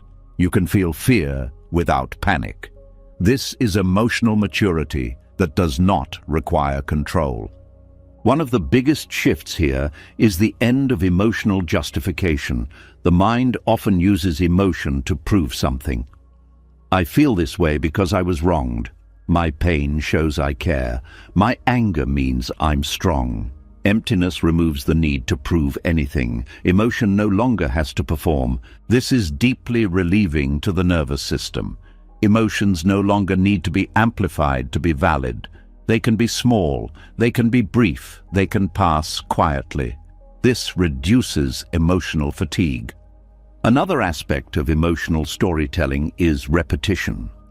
The same stories are told again and again, reinforcing the same emotional patterns. Emptiness interrupts repetition by removing the storyteller. Without the narrator, there is nothing to repeat. This does not erase memory. It changes how memory is accessed. Memories may arise, but without emotional commentary. They are seen as events that happened, not events that are still happening. This reduces reactivity. In relationships, the end of emotional storytelling changes communication. You stop explaining your feelings as accusations or defenses. You may still share, but without drama. This makes conflict easier to resolve, not because emotions are suppressed, but because they are not weaponized. Emptiness also changes self-talk. The inner dialogue that labels emotions as good or bad quiets. You stop telling yourself how you should feel. This removes internal conflict. Emotion is allowed to be what it is. This allowance does not mean indulgence. Indulgence is another form of storytelling. It feeds emotion with attention and meaning. Allowance is neutral. It does not add fuel. It lets the fire burn out naturally. One of the most healing effects of this process is the end of emotional identity. Many people define themselves by their emotional patterns. I am anxious. I am angry. I am sensitive. Emptiness reveals that these are states, not traits. They come and go. They do not define you. This realization brings freedom. You are no longer trapped in a personality built around emotional habits. You are fluid, responsive, alive. The end of emotional storytelling also reduces shame. Shame thrives on narrative. It needs a story about being wrong or broken. When emotions are felt without story, shame loses its structure. It cannot survive without interpretation. This is especially powerful for emotions that were judged in the past. Anger that was punished, sadness that was dismissed, fear that was mocked. Emptiness gives these emotions space without commentary. This heals old wounds without revisiting them. Another important shift is the end of emotional bargaining. The mind often negotiates with emotions. If I feel this, then I'll do that. Once this passes, I'll be okay. Emptiness ends negotiation. Emotion is not a problem to solve. It is an experience to allow. This changes how long emotions last. Negotiation prolongs them. Allowance shortens them. This is not because allowance pushes them away, but because it removes resistance. The body responds quickly to this shift. Tension releases, breath flows. The system recognizes that it does not need to brace itself against emotion. This reduces chronic stress. Another layer of healing is the end of emotional storytelling about others. You stop assuming motives. You stop building narratives about what others think or feel. This reduces misunderstanding. It increases presence. Emptiness also changes how you listen. You hear emotion in others without immediately translating it into threat or obligation. This allows empathy without exhaustion. This process does not make you emotionally flat. It makes you emotionally clear. You feel deeply, but you are not dragged. You are moved, but not consumed. One of the most subtle benefits is emotional trust. You trust that emotions will pass. You do not rush them. You do not fear them. This trust comes from experience, not belief. The mind may still occasionally spin stories. That is natural. The difference is that you notice it sooner. You see the story forming, and you can choose not to feed it. This choice is not forced. It arises from clarity. Over time, emotional life becomes simpler. Not easier, but simpler, less layered, less tangled, more direct. Emptiness does not take emotion away. It takes away the burden of explanation. And without that burden, emotion can be lived rather than managed. This is why healing occurs when emotions are felt without narrative, explanation, or identity. Because the system no longer has to carry the extra weight of meaning-making. It can return to its natural rhythm. In this rhythm, emotions are waves, not walls. They rise, they fall, they leave no trace. And what remains is presence that is steady, spacious, and free. This presence does not deny emotion. It includes it, but it is larger than it. And in that largeness, healing happens quietly, completely, and without story. As emotional stories fall silent and feelings are no longer used to explain who you are, another sensation can suddenly appear. It is not an emotion in the usual sense.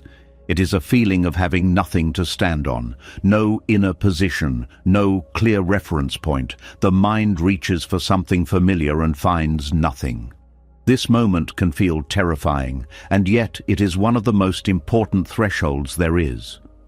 Groundlessness is not the absence of support in life. It is the absence of psychological footing, the loss of inner structures that once made you feel oriented, beliefs about who you are, assumptions about how life should unfold, narratives that told you where you stood. When these dissolve, the mind feels exposed. It says, "I don't know where I am anymore." And because the mind equates knowing with safety, fear arises.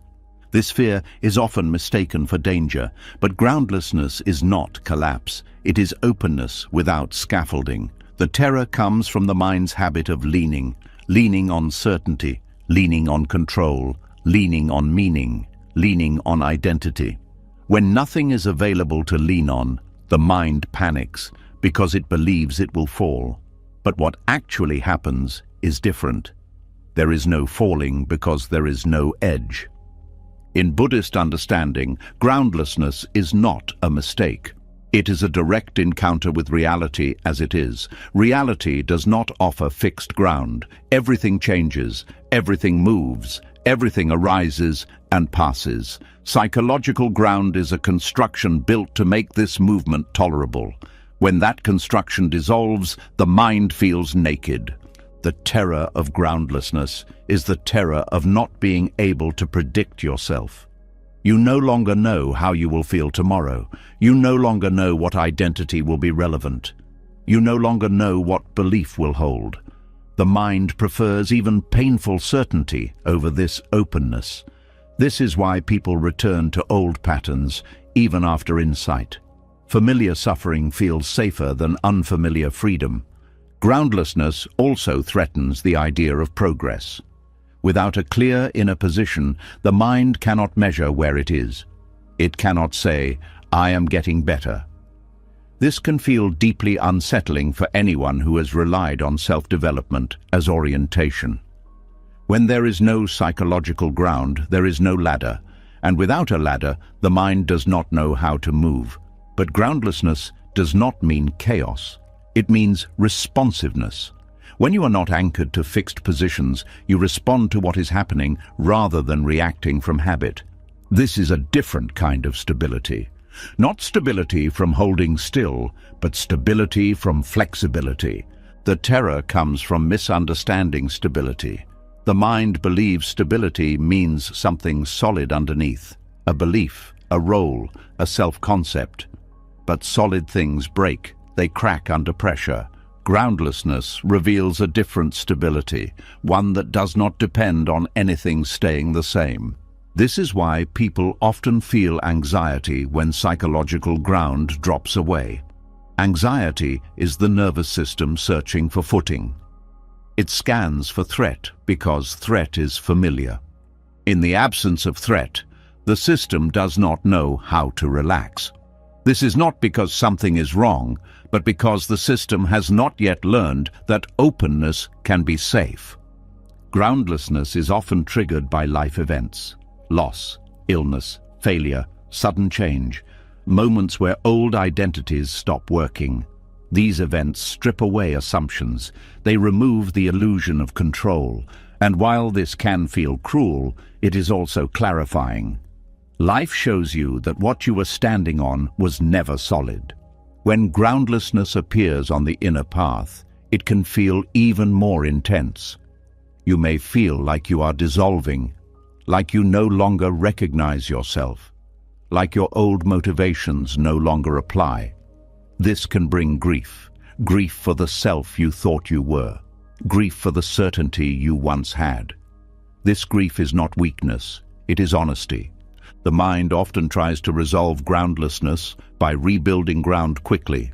It grabs onto new beliefs, new spiritual identities, new philosophies, new explanations. This is natural. The mind wants relief, but every time new ground is built, it eventually dissolves too. This cycle repeats until the mind becomes exhausted with rebuilding.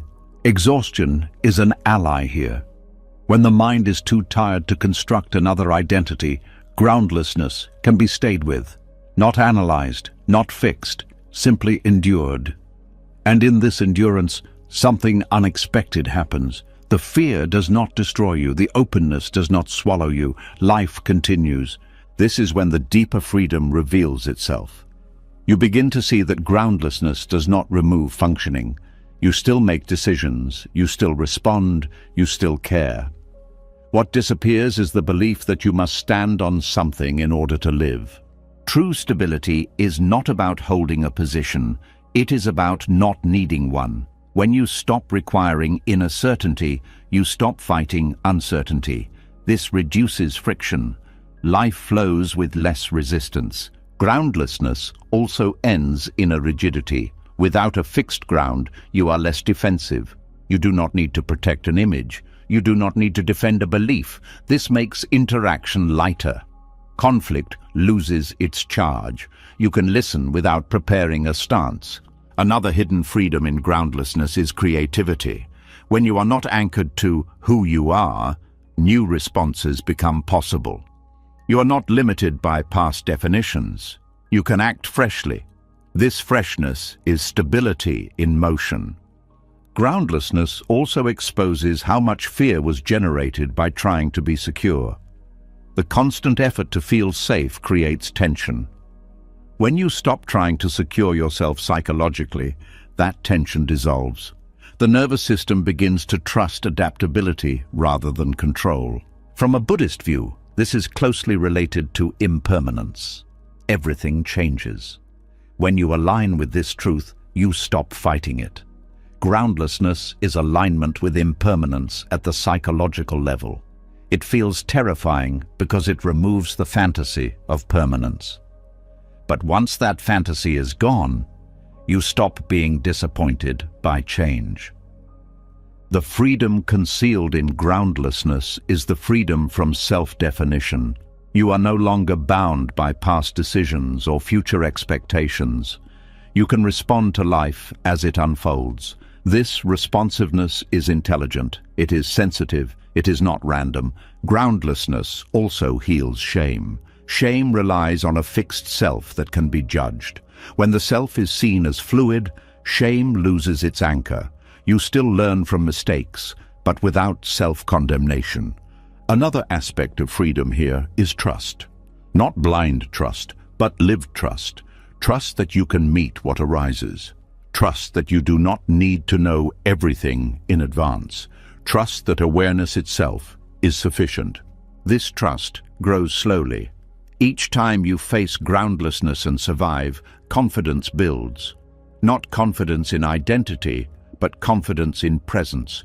You learn that you can stand without standing on anything. Groundlessness also reduces fear of failure. Failure requires a fixed goal and a fixed self. When both loosen, failure becomes information rather than judgment. This encourages experimentation and honesty. In relationships, groundlessness allows authenticity. You are not performing a role. You are responding as you are. This can feel vulnerable, but it also creates real connection. Others feel your presence rather than your position. The mind may still seek ground from time to time. That is natural. The difference is that you see it happening. You do not mistake ground for truth anymore. You recognize it as a temporary support. Eventually, groundlessness stops feeling like free fall and starts feeling like standing in open space. There is no pressure from below, no need to brace. You are supported by nothing, and yet you are not unsupported. This paradox is central. True stability does not come from certainty. It comes from adaptability, from being at ease with not knowing, from trusting the movement of life rather than resisting it. The terror of groundlessness hides this truth because the mind equates safety with solidity, but solidity is fragile, openness is resilient. When you no longer require psychological footing, life stops feeling like a test. You stop trying to get it right. You live it. This is stability that does not shake when conditions change. Groundlessness is not the end of the path. It is the doorway. a doorway to a life that is less defended, less rigid, and more alive. And once you pass through, you realize something simple and profound. You were never meant to stand on something. You were meant to move with everything. As the mind learns to stand without footing and discovers that openness does not destroy it, another challenge quietly takes shape. It is not fear this time. It is not panic. It is a dull, unsettling sense that something important has drained away. The drive that once pushed you forward fades, and what replaces it feels empty in a way that does not yet feel free. This is the phase where many turn back, believing something has gone wrong. When familiar goals lose their pull, the mind often labels the experience as meaninglessness. Purpose used to organize life. It gave direction, urgency, and identity. You knew what you were moving toward. You knew why you woke up in the morning. When emptiness deepens, these structures dissolve, not violently, but quietly. And quiet dissolutions are easy to misinterpret. Meaninglessness is frightening because it feels like stagnation. The mind says, if nothing matters, why do anything? This thought can feel heavy, draining, almost depressive, but this is not the end state. It is a transition. Meaning is dissolving because it was built on assumptions that no longer hold. Most meaning is borrowed. It comes from culture, family, achievement, comparison, and expectation. You were taught what should matter long before you had the chance to discover what actually does. Emptiness strips away borrowed meaning first. This creates a vacuum, and the mind assumes the vacuum is permanent. The problem is not that life has no meaning. The problem is that the old meaning was conditional. It depended on outcomes, on becoming, on arriving somewhere. When emptiness removes the sense of a separate self striving toward a future, those conditions collapse. Meaning based on I will be someone no longer works. This collapse can feel bleak. You may still function, but without enthusiasm. You may go through motions without conviction. The mind worries that this flatness is the price of awakening. It is not. It is simply the nervous system adjusting to the absence of familiar motivation. Purpose was often fueled by lack. You move forward because something felt missing. When emptiness reveals that nothing is missing in the way you thought, the fuel disappears. But the mind has not yet discovered a new source of movement, so it calls the pause meaningless. This is similar to what happens when someone leaves a long-held belief system. At first, there is confusion. Old answers no longer satisfy, but new understanding has not yet matured. The space between beliefs feels empty and unsettling. Emptiness works the same way, but at a deeper level. Wisdom does not arrive fully formed. It grows out of not knowing. But modern culture rarely respects not knowing. It pushes for answers, clarity, direction. So when emptiness introduces ambiguity, the mind judges it harshly. The feeling of meaninglessness is often intensified by comparison. Others seem driven, others seem passionate. You may wonder why you feel detached. This comparison is painful because it assumes something is wrong. But what is happening is a reorganization of values at the deepest level. When purpose dissolves, the ego loses one of its main supports. Purpose gave the ego relevance. I am the one doing this. I matter because of my mission. Without that narrative, the ego feels erased. It interprets this erasure as emptiness without value. But there is a difference between meaninglessness and meaning-free. Meaninglessness is the belief that nothing matters. Meaning-free is the experience of life without imposed significance. The first is despair. The second is openness. The transition between them can be confusing because both feel empty. Emptiness feels meaningless before it feels peaceful, because the mind is still searching for replacement meaning. It is still oriented toward purpose as an object. It asks, what should matter now? But emptiness does not answer that question. It dissolves the question itself. At first, this can feel like drifting. You may feel less ambition, less urgency, less desire to prove yourself. This is often mistaken for apathy. But apathy is numbness. This is different. Sensitivity remains, care remains. What fades is compulsive striving. Another reason this phase feels difficult is that many people tie their identity to contribution. When contribution no longer defines you, you may feel unnecessary. This connects to earlier layers of being unneeded. But here it goes deeper. It is not just about usefulness. It is about existential relevance. The mind asks, if I am not becoming something, what am I here for? This question can echo painfully, but notice that the question assumes life requires justification. Emptiness gently challenges this assumption. In Buddhist understanding, this phase is often described as the fading of craving. Craving does not only apply to pleasure, it also applies to meaning. The craving for a meaningful life can be just as binding as craving for success. When this craving weakens, the mind feels lost because it no longer knows what to chase. This loss is temporary. It is the clearing of ground, not the final landscape. Wisdom does not replace purpose immediately. It emerges gradually as a different way of relating to life. Wisdom is not a goal, it is a way of seeing. It does not tell you what to do, it informs how you do whatever arises. This takes time to mature, and while it matures, the mind may feel like it is wandering without direction. One of the most important things to understand here is that peace is not motivating in the same way purpose is. Purpose pulls, peace settles. The nervous system needs time to learn how to move from settling rather than pulling. Until it learns, life can feel strangely flat. This flatness is not emptiness gone wrong. It is emptiness before joy. Joy that is not dependent on meaning, achievement, or narrative. Joy that arises from being present rather than becoming someone. Another layer of discomfort comes from social pressure. Society rewards purpose. It praises ambition. It asks, what do you do? When your inner life no longer revolves around doing, these questions feel awkward. You may feel disconnected from common conversations. This can reinforce the sense of meaninglessness.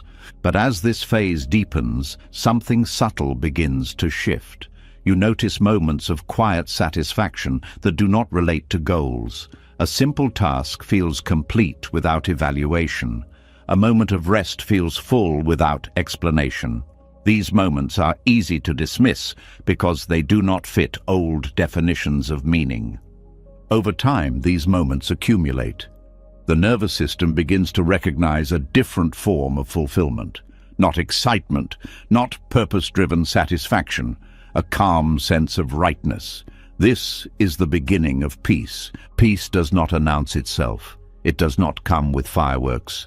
It feels ordinary. This ordinariness can be confusing for a mind trained to associate meaning with intensity. But peace is stable, because it does not depend on conditions. Wisdom emerges quietly from this stability. Wisdom is the ability to respond appropriately without needing a narrative. It does not tell you what matters. It reveals what does not matter. And by removing what does not matter, it clarifies action naturally. When wisdom begins to emerge, meaning returns, but in a different form. It is no longer abstract. It is lived. Meaning is found in presence, not purpose. In care, not accomplishment. In attention, not achievement. This meaning does not demand sacrifice. It does not require urgency. It does not depend on outcome. It feels grounded even without ground. The mind often resists this because it seems too simple. That can't be it, it says. There must be more. This resistance comes from old conditioning. Emptiness does not promise more, it reveals enough. Another reason emptiness feels meaningless before peaceful is that peace does not excite the ego. The ego wants drama, progress, identity. Peace offers none of these. It offers rest, and rest can feel boring to a system addicted to striving, but boredom here is not lack. It is withdrawal from stimulation. As the system detoxes, sensitivity returns. Colors become sharper, Sounds become clearer. Presence deepens. This is not numbness, it is refinement. The transitional phase is often marked by doubt. Did I lose my motivation? Am I becoming passive? Is this a mistake? These questions are part of the shedding process. They are old voices trying to reassert relevance. It helps to see that meaninglessness is not a dead end. It is a threshold between borrowed meaning and intrinsic meaning. Borrowed meaning collapses quickly. Intrinsic meaning grows slowly. Intrinsic meaning is not something you find. It is something that reveals itself when you stop forcing life to be significant. It is felt in simple acts done fully, in listening without agenda, in resting without guilt. As wisdom deepens, action returns naturally. You do things not because they give your life meaning, but because they are what the moment calls for. This removes inner conflict. You are no longer torn between what you want and what you should want. Peace then stops feeling passive and starts feeling alive, not energized but engaged. You are present with what is happening without needing it to justify your existence. This is why emptiness feels like meaninglessness before it feels like peace. The old engine shuts down before the new rhythm is felt. The pause between them can feel uncomfortable, even frightening. But if you stay, if you do not rush to rebuild purpose, something wiser takes shape. Life begins to guide action without mental force.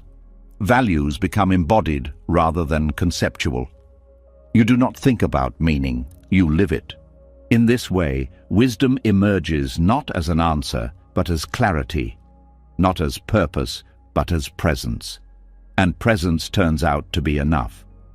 The mind eventually realizes that peace was not the absence of meaning. It was freedom from needing it. As peace begins to replace the hunger for meaning, another quiet unease often surfaces. It does not shout. It does not panic. It simply whispers, "I don't know who I am anymore." This whisper can feel deeply unsettling, especially in a world that constantly asks you to define yourself.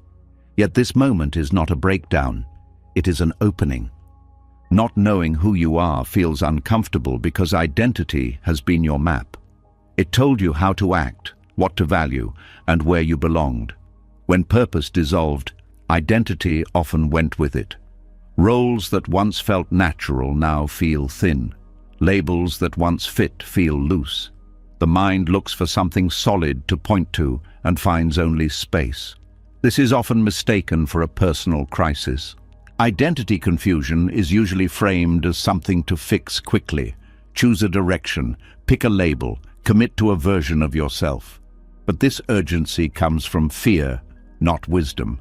The fear that without an identity, you will disappear. The fear that others will not know how to relate to you. The fear that life requires a clear definition to function. What is rarely acknowledged is that identity has always been provisional. It changed with age, context, relationships, and circumstances. The difference now is that you are aware of this fluidity. Awareness removes the comfort of pretending that identity was ever permanent. This honesty can feel destabilizing. The discomfort of not knowing who you are arises because the mind has been trained to treat identity as safety. When you know who you are, you know how to behave. When you know how to behave, you feel protected. Not knowing removes that script. You must respond freshly rather than automatically. This feels risky, but this risk is also sacred. It is sacred because it invites authenticity. Without a fixed identity, you cannot hide behind roles. You cannot perform a version of yourself. You must meet life as it is, moment by moment. In Buddhist understanding, the self is not denied, but it is seen as empty of fixed essence. This does not mean you do not exist. It means you exist as process, not as object. Identity confusion is the mind catching up to this truth. It is the gap between losing old definitions and not yet needing new ones. This gap feels uncomfortable because it is unstructured. The mind loves structure. It loves knowing where it stands. In this interval, there is no clear position. You may feel transparent, exposed, undefined. These sensations can trigger anxiety because the mind equates definition with protection. Yet something remarkable happens when you do not rush to resolve this discomfort. The nervous system begins to relax into not knowing. It learns that uncertainty does not equal danger. This learning cannot happen if identity is rebuilt too quickly. The sacredness of this interval lies in its openness. You are no longer limited by past descriptions. You are not constrained by expectations you once accepted. You are free to respond rather than conform. This freedom does not feel empowering at first. It feels empty. The mind may try to fill this emptiness with new identities, spiritual identities, healing identities, identities built around insight or awakening. These are subtle traps. They feel refined, but they still function as defenses. They restore certainty at the cost of openness. Staying in not knowing requires courage. Not dramatic courage, but quiet endurance. The willingness to let questions remain unanswered. The willingness to let others misunderstand you. The willingness to not explain yourself fully. This willingness softens the grip of self-image. You stop trying to manage how you appear. You stop rehearsing who you are supposed to be. This reduces inner tension dramatically. Much of mental strain comes from maintaining consistency. When that maintenance drops, energy returns. Identity confusion also changes how you listen. Without a fixed self to defend, you hear more clearly. You are less reactive. You are not filtering everything through, "What does this say about me?" This deepens presence. Another gift of this interval is humility. Without a clear identity, you are less certain. This uncertainty opens curiosity.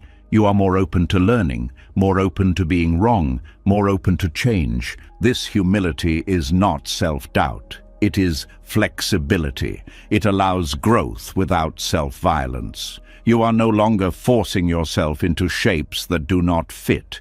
The discomfort can still be intense, especially in social situations. When asked to describe yourself, you may hesitate. Old answers feel false. New answers feel premature. Silence feels awkward. This awkwardness is part of the shedding process. Society often treats identity confusion as immaturity, as something that should have been resolved earlier. This creates shame. But from a contemplative perspective, this confusion is a sign of depth. It means you are no longer satisfied with surface definitions.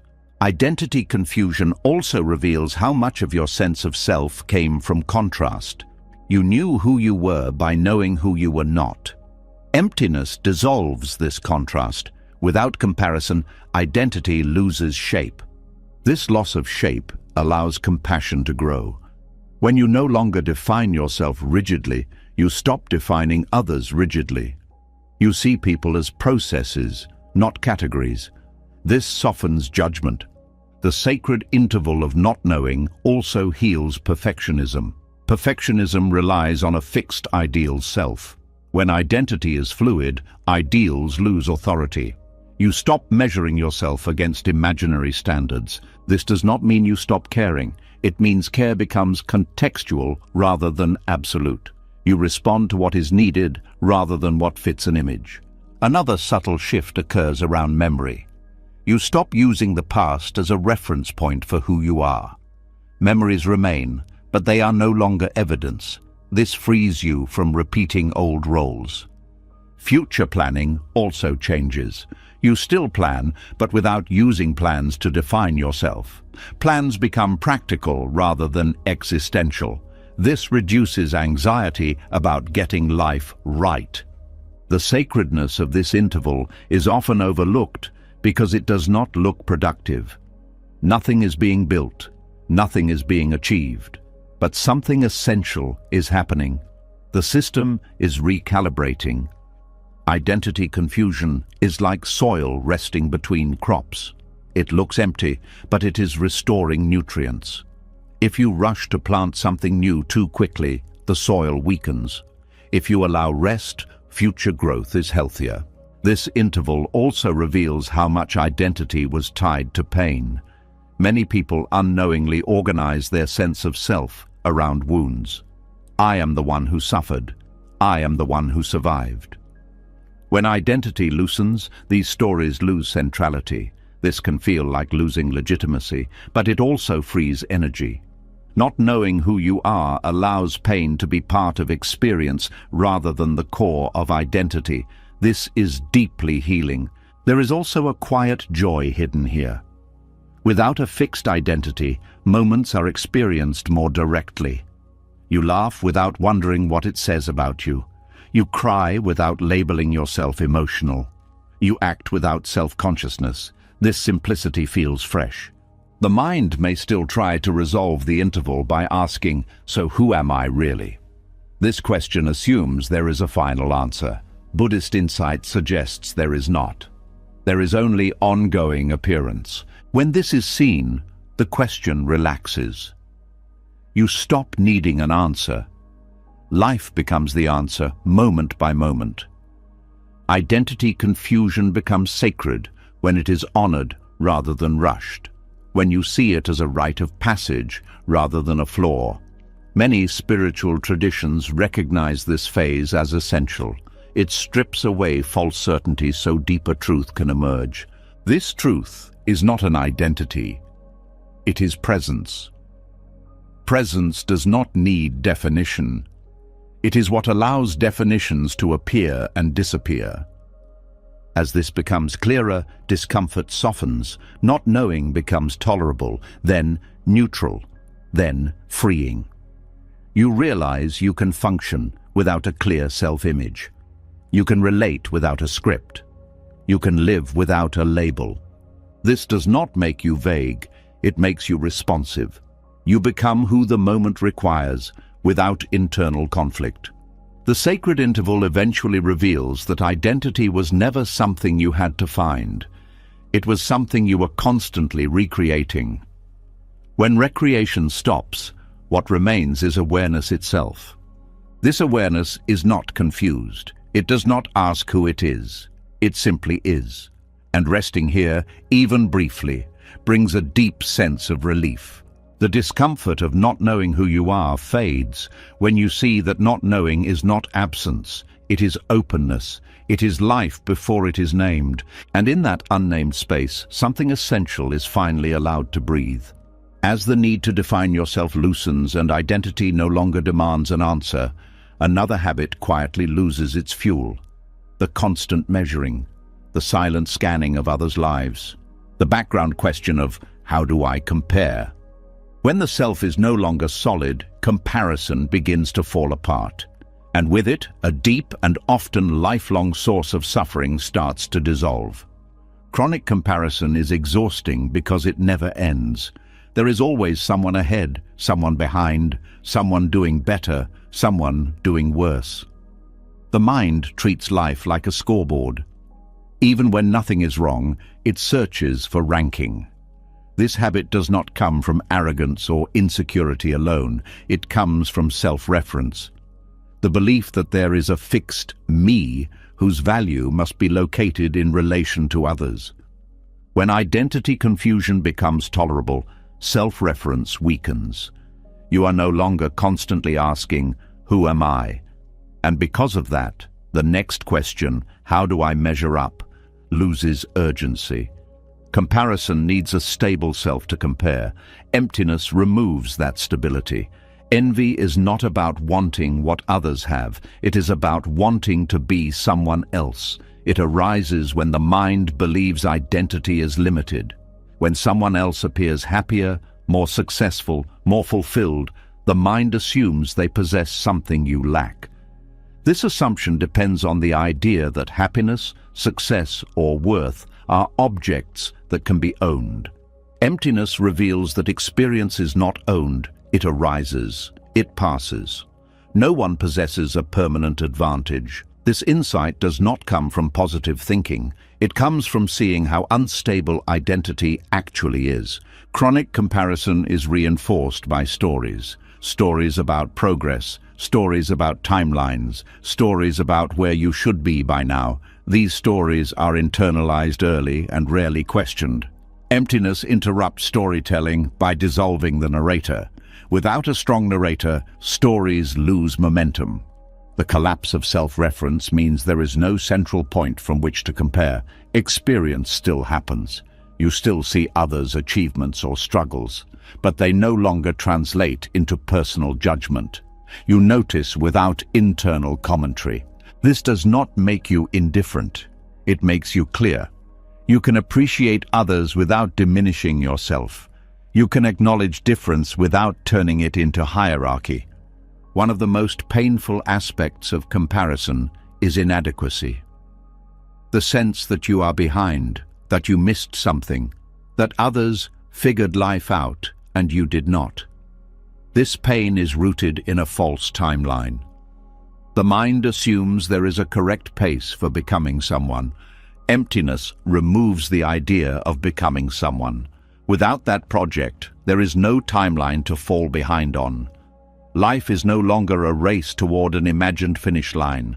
It is a series of unfolding moments. This shift brings relief, not excitement, but relief. The nervous system stops bracing against imagined standards. The background tension of not enough softens.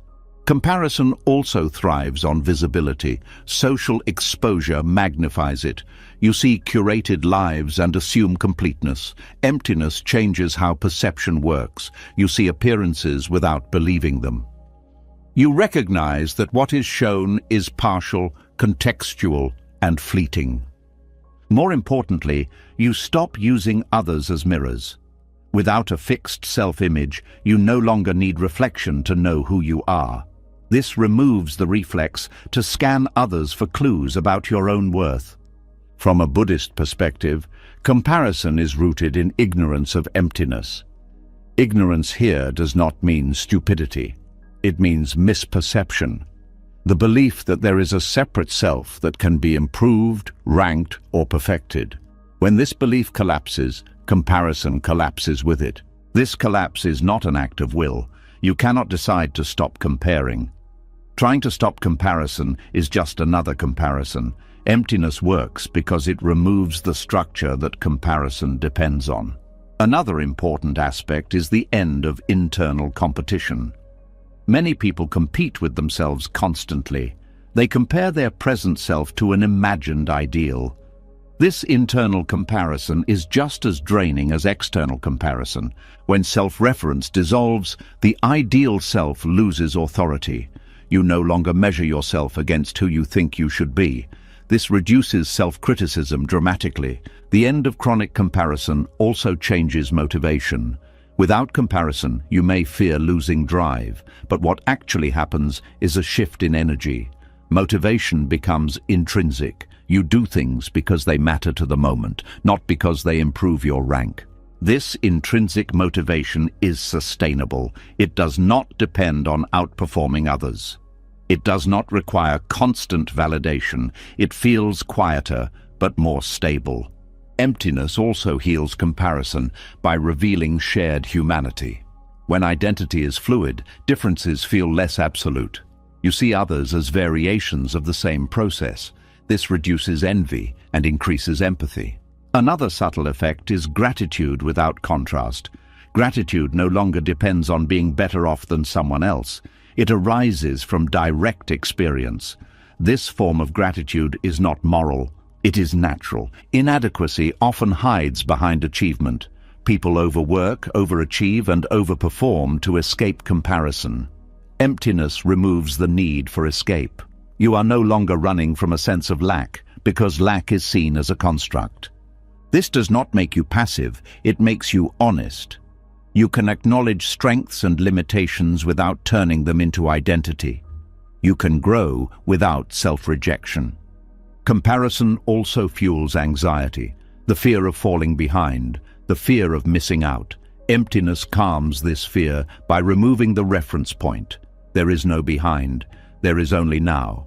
This now-centeredness is not forced mindfulness. It is a natural outcome of reduced self-reference. Attention rests where experience is happening rather than where judgment is forming. Another important healing here is the end of resentment. Comparison often leads to resentment toward those who appear to have more. When comparison dissolves, resentment has nowhere to land. Others' success no longer feels like your failure. This allows genuine celebration. You can be happy for others without bitterness. This is a sign that comparison has lost its grip. Emptiness also changes how you handle feedback. Praise and criticism lose their power. They become information rather than verdicts. This protects emotional balance. The collapse of self-reference also ends the habit of constant self-improvement for status. You may still refine skills or learn new things, but without using them to prove worth. This removes pressure and restores joy in learning. Another layer of freedom is privacy. Without comparison, you feel less need to display your life. You stop curating yourself. This reduces anxiety and increases authenticity. Comparison often masks fear of insignificance. Emptiness heals this by revealing that significance is not required. Existence does not need to be justified by standing out. This realization can feel humbling at first, but humility here is relief. You are no longer carrying the burden of being exceptional. Over time, the absence of comparison creates a stable sense of enoughness, not complacency, enoughness. You recognize that your life does not need to compete to be valid. This enoughness is quiet. It does not seek confirmation. It does not need agreement. It simply is. The end of chronic comparison also changes how you experience success. Success becomes situational rather than personal. You succeed at a task, not at being someone. This reduces attachment and fear of loss. Failure also changes. Without comparison, failure is not humiliation. It is feedback. This encourages resilience. Emptiness as the cure for comparison works because it removes the measuring stick. Without a stick, nothing is tall or short. Things simply are. This does not flatten life, it clarifies it. Differences remain, but hierarchy dissolves. Diversity is seen without ranking. As self-reference continues to dissolve, envy becomes rare. When it does appear, it is noticed quickly and allowed to pass without judgment. It no longer defines you. Inadequacy fades because there is no longer an imagined standard to fail. You are no longer comparing a real life to an idealized one. The freedom here is subtle but profound. You stop living against others. You start living with life. Emptiness does not make you superior to comparison. It makes comparison irrelevant. And in that irrelevance, a deep peace takes root.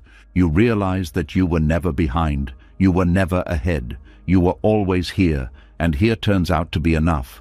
As comparison fades and you stop measuring your life against others, something even more basic begins to quiet down. The constant reaching, the inner leaning toward more, the quiet itch that says, "Not yet." You may notice moments where the wanting simply stops, not because you forced it, but because it has nothing left to grab. And in that stopping, a different kind of happiness becomes visible. Desire is often treated as life's engine. People say desire is what keeps you moving, what gives you ambition, what makes you human. But much of what is called desire is not aliveness, it is restlessness. It is the mind's habit of using the future to escape the present. Desire says, when I get that, I'll finally feel okay. It promises relief, not just pleasure, and that promise is why it has so much power. When emptiness deepens, the mind begins to see this pattern clearly. It notices that the thrill of getting what you want is brief. The mind then quickly creates a new want. The satisfaction does not last because the mechanism is not designed to end. Desire keeps itself alive by continuously moving the finish line. This is why wanting can feel like hunger even when your life is full. You can have relationships, stability, comfort, and still feel something missing. That missing feeling is not always about your circumstances. It is the habit of wanting itself. The mind has learned to interpret openness as lack. So when there is space, it fills it with desire. Emptiness changes this by showing you the difference between true needs and compulsive wanting. Needs are simple. They arise, they are met, they settle. Wanting is endless. It feeds on fantasy. It is rarely satisfied because it does not want the object. It wants the feeling it believes the object will create. This is where desire begins to fall silent. You start noticing the moment before wanting forms, a subtle tightening, a leaning, a story about the future. When you see this early, you are no longer fully captured. The wanting may still arise, but it is not authoritative. It becomes a movement in awareness rather than a command. Desire falls silent not by suppression, but by exposure. When you see how it works, it loses its charm. It is like seeing the strings behind a magic trick. The trick may still be performed, but it no longer hypnotizes you. This shift can feel strange at first. If desire has been your main motivator, its quieting can feel like emptiness in the negative sense. You may worry you will lose interest in life, but what actually happens is a purification of motivation. Compulsive wanting fades and natural preferences remain. Preferences are different from craving. Preferences are light. You like something, you choose it, you enjoy it, and you can let it go. Craving is heavy. It says you need something to feel complete. Emptiness reveals that completeness is not produced by objects. It is uncovered when craving relaxes. This is the heart of Buddhist teaching on desire. Buddhism does not claim that all desire is evil. It points to craving, the kind of desire that creates suffering because it insists that experience must be different for you to be okay. Emptiness softens this insistence. When desire begins to fall silent, happiness changes form. Many people think happiness is excitement, achievement, or pleasure. Those are forms of stimulation. They rise and fall. The happiness revealed in emptiness is quieter. It feels like ease, like enoughness, like not being chased by the next thing. This happiness does not depend on getting something. It depends on not fighting what is already here. It emerges naturally when the mind stops using the future as an escape. The mind is often shocked by this. It expects happiness to feel like a reward, but the happiness of emptiness feels more like relief. The relief of not needing to become something, the relief of not needing to chase, the relief of not being at war with the present. There is also an important nervous system shift here. Craving keeps the system activated. It creates low-grade stress because the mind is always scanning for improvement. When wanting quiets, the body relaxes. Breath deepens. Muscles soften. The system stops bracing. This physiological ease is part of the happiness emptiness reveals. Another aspect of desire is identity.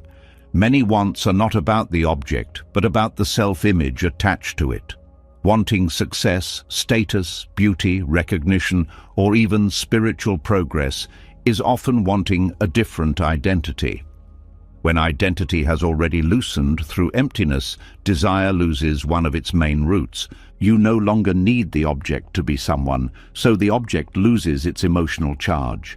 You may still pursue goals, but with less desperation. This makes action cleaner and more effective. Desire also feeds on stories of deficiency. I'm behind. I'm not enough. I need to improve. When comparison collapses, these deficiency stories weaken. Desire has less to feed on. This is why the lessons connect. The end of comparison prepares the end of craving. But desire has deeper layers. Even after external desires soften, there can be subtler wanting. Wanting peace, wanting awakening, wanting to never feel pain again.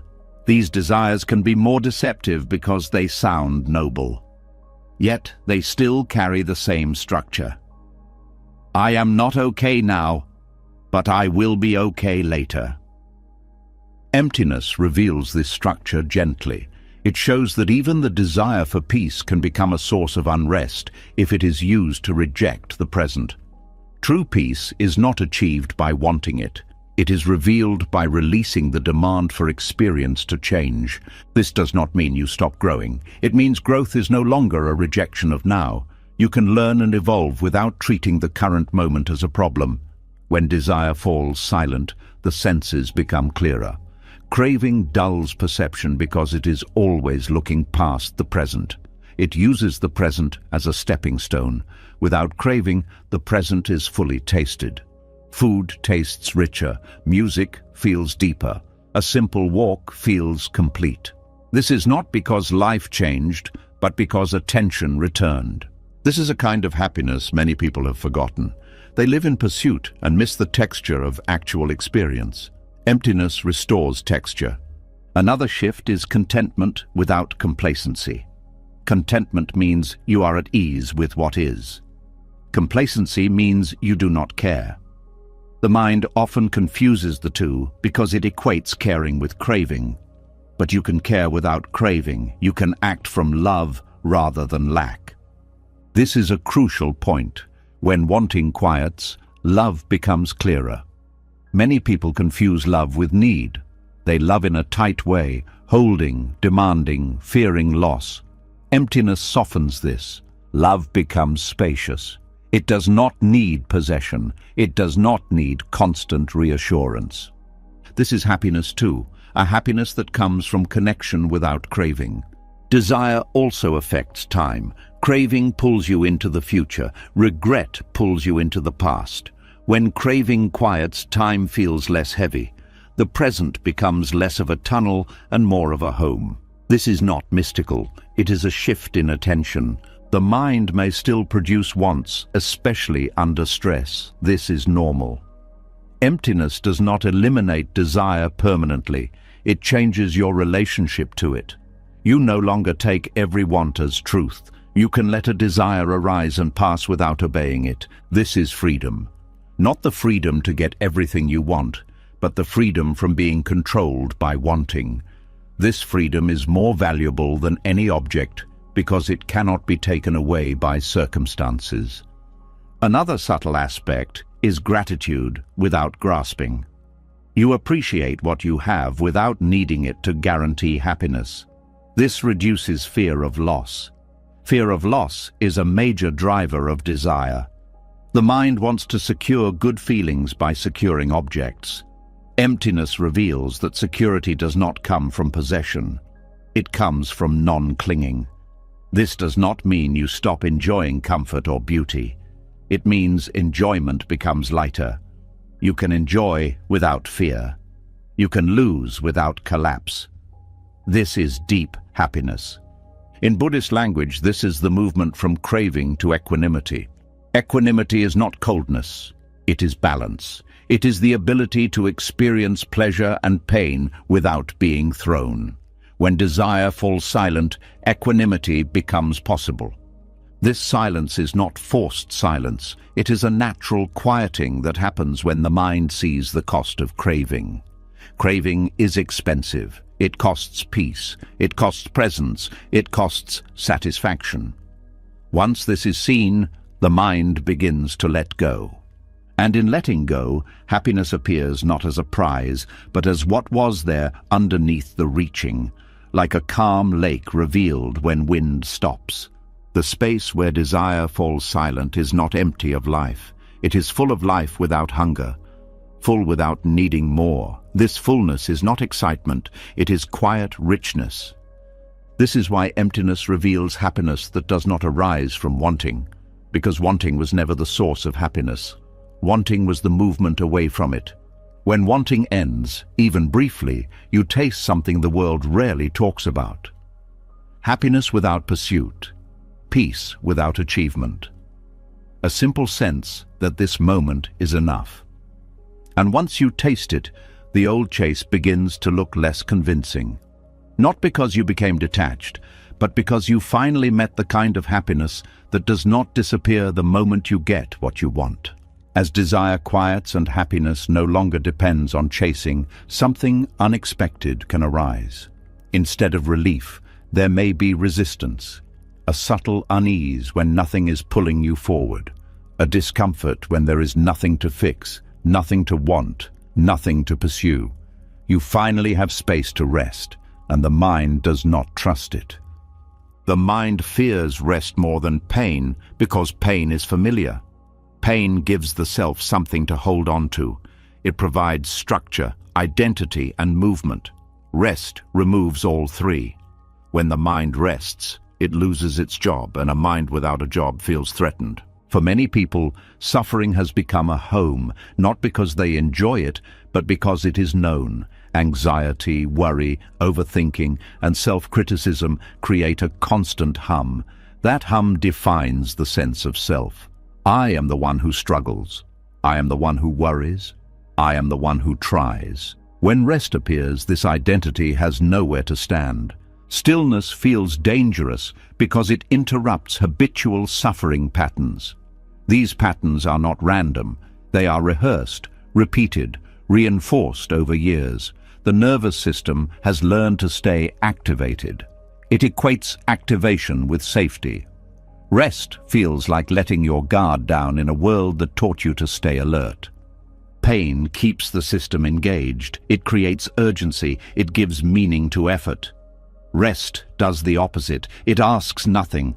It does not flatter the ego. It does not confirm the self-story. In rest, there is no struggle to prove worth. And this can feel like erasure.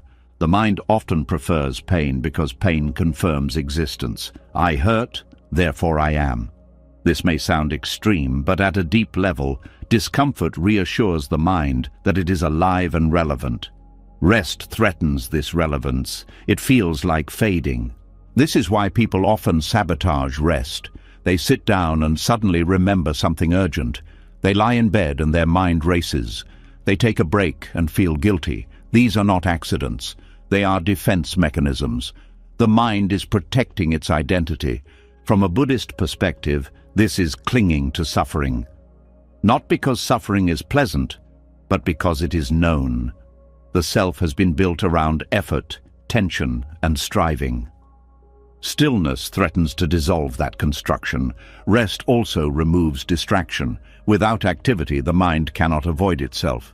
This can bring up unresolved feelings, but more often it brings up something more unsettling. Nothing, no drama, no problem, just being. And the mind does not know how to relate to that. The fear of rest is not the fear of boredom, it is the fear of losing narrative. In rest, the story pauses. There is no progress, no regression, no commentary. The self, which depends on narrative continuity, feels interrupted. Pain keeps the story going. I am struggling, therefore the story continues. Rest pauses the story, and a paused story feels like an ending to the mind, even when it is not. This is why many people feel anxious when things finally settle. They resolve one problem, and immediately another appears. The mind does not know how to exist without friction. Friction has been mistaken for aliveness. Stillness threatens habitual suffering because suffering has been personalized. It is not just something that happens, it is something you do. You worry, you replay, you criticize. These actions create a sense of agency. Rest removes agency, it removes doing, and without doing, the ego feels useless. The irony is that rest is what the system actually needs to heal. Chronic activation exhausts the nervous system. It keeps stress hormones elevated. It prevents deep repair. Yet the mind resists rest because it feels like giving up control. Control is another key factor. Pain gives the illusion of control. If you are worrying, at least you are doing something. If you are planning, at least you are preparing. Rest feels like surrender, and surrender feels like danger to a system trained to survive through vigilance. This is why rest can trigger fear responses. Heart rate may increase, thoughts may accelerate. The body interprets stillness as vulnerability. This is not logical, it is conditioned. Habitual suffering patterns also provide predictability. Even painful predictability feels safer than unknown peace. The mind knows how to operate within suffering. It knows what to expect. Peace is unfamiliar territory. When emptiness deepens and desire falls silent, rest becomes possible. But the first encounters with rest often feel uncomfortable. The mind searches for stimulation. It creates noise. It invents problems. This is the mind trying to re-establish familiar ground. Stillness also threatens the belief that you must earn rest. Many people were taught that rest is a reward. You rest after working hard. You relax after achieving. When emptiness removes the chase, rest appears without justification. This feels wrong to the conditioned mind. Guilt often arises here. I shouldn't be resting. I haven't done enough. This guilt is not moral. It is structural. It is the ego's response to losing its role. Without striving, the ego feels unnecessary. Pain, on the other hand, feels earned. It justifies existence. I suffer, therefore I deserve to be here. This is a deep and often unconscious belief. Rest challenges it by saying, you can exist without suffering. This is a radical message to a system built on effort. Stillness also removes distraction from bodily sensations. In rest, you feel the body more clearly. Tension becomes obvious. Fatigue becomes noticeable. This can feel uncomfortable at first, but this discomfort is information, not danger. It is the body asking for care. The mind often misinterprets this signal and says, rest is bad. I feel worse when I stop. In reality, stopping reveals what was already there. Movement was masking it. Another reason the mind fears rest is that rest reveals impermanence. In stillness, thoughts come and go. Emotions arise and fade. There is no stable center. This can feel destabilizing. Pain, in contrast, feels solid. It gives the illusion of permanence. The self often defines itself through struggle. I am strong because I endure. I am valuable because I try. Rest threatens these narratives. It asks, who are you without effort? This question can feel confronting, yet this question is also liberating. Without effort, you are not reduced, you are revealed. Awareness remains, presence remains, life continues. The mind fears rest because rest exposes how unnecessary much suffering was. This realization can bring grief, grief for wasted energy, grief for years spent fighting. The mind avoids rest to avoid this grief, but when grief is allowed, it passes. And what remains is softness, compassion for yourself, understanding. Stillness also reveals joy without stimulation, a quiet contentment, a sense of being okay. This joy does not demand anything, it does not excite the ego, and because it is subtle, the mind may overlook it at first. Over time, as rest becomes more familiar, the fear diminishes. The nervous system learns that stillness is safe, that nothing bad happens when you stop, that you do not disappear. This learning is gradual. It happens through repeated experiences of resting and surviving. Each time you allow stillness and nothing collapses, trust builds. The fear of rest also fades as you see that pain is not necessary for meaning. Meaning can arise from presence, not struggle. This undermines the identity built on suffering. From a Buddhist lens, this is the loosening of attachment to dukkha, the habitual dissatisfaction that keeps the wheel turning. The mind has been using dissatisfaction as fuel. When dissatisfaction quiets, the wheel slows. This slowing can feel strange. Life feels less dramatic, less urgent, less defined, but it also feels more real. Stillness does not remove challenges, it changes how you meet them. Without habitual suffering, you respond rather than react. This is more efficient and less exhausting. The fear of rest is strongest just before rest becomes natural. It is the last defense of an identity built on tension. When that defense softens, rest becomes nourishment rather than threat. You begin to see that pain was never required for growth. That suffering was not proof of depth. That rest does not make you weak. Rest reveals a deeper strength. The strength to be present without drama. The strength to exist without justification. The strength to let life be as it is. And once this strength is known, the mind no longer fears rest. It welcomes it, not as escape, but as home. This is the quiet transformation emptiness brings. It shows you that peace was never dangerous. It was only unfamiliar. And familiarity grows with time, patience, and the courage to stop running. When rest is no longer feared, suffering loses its grip.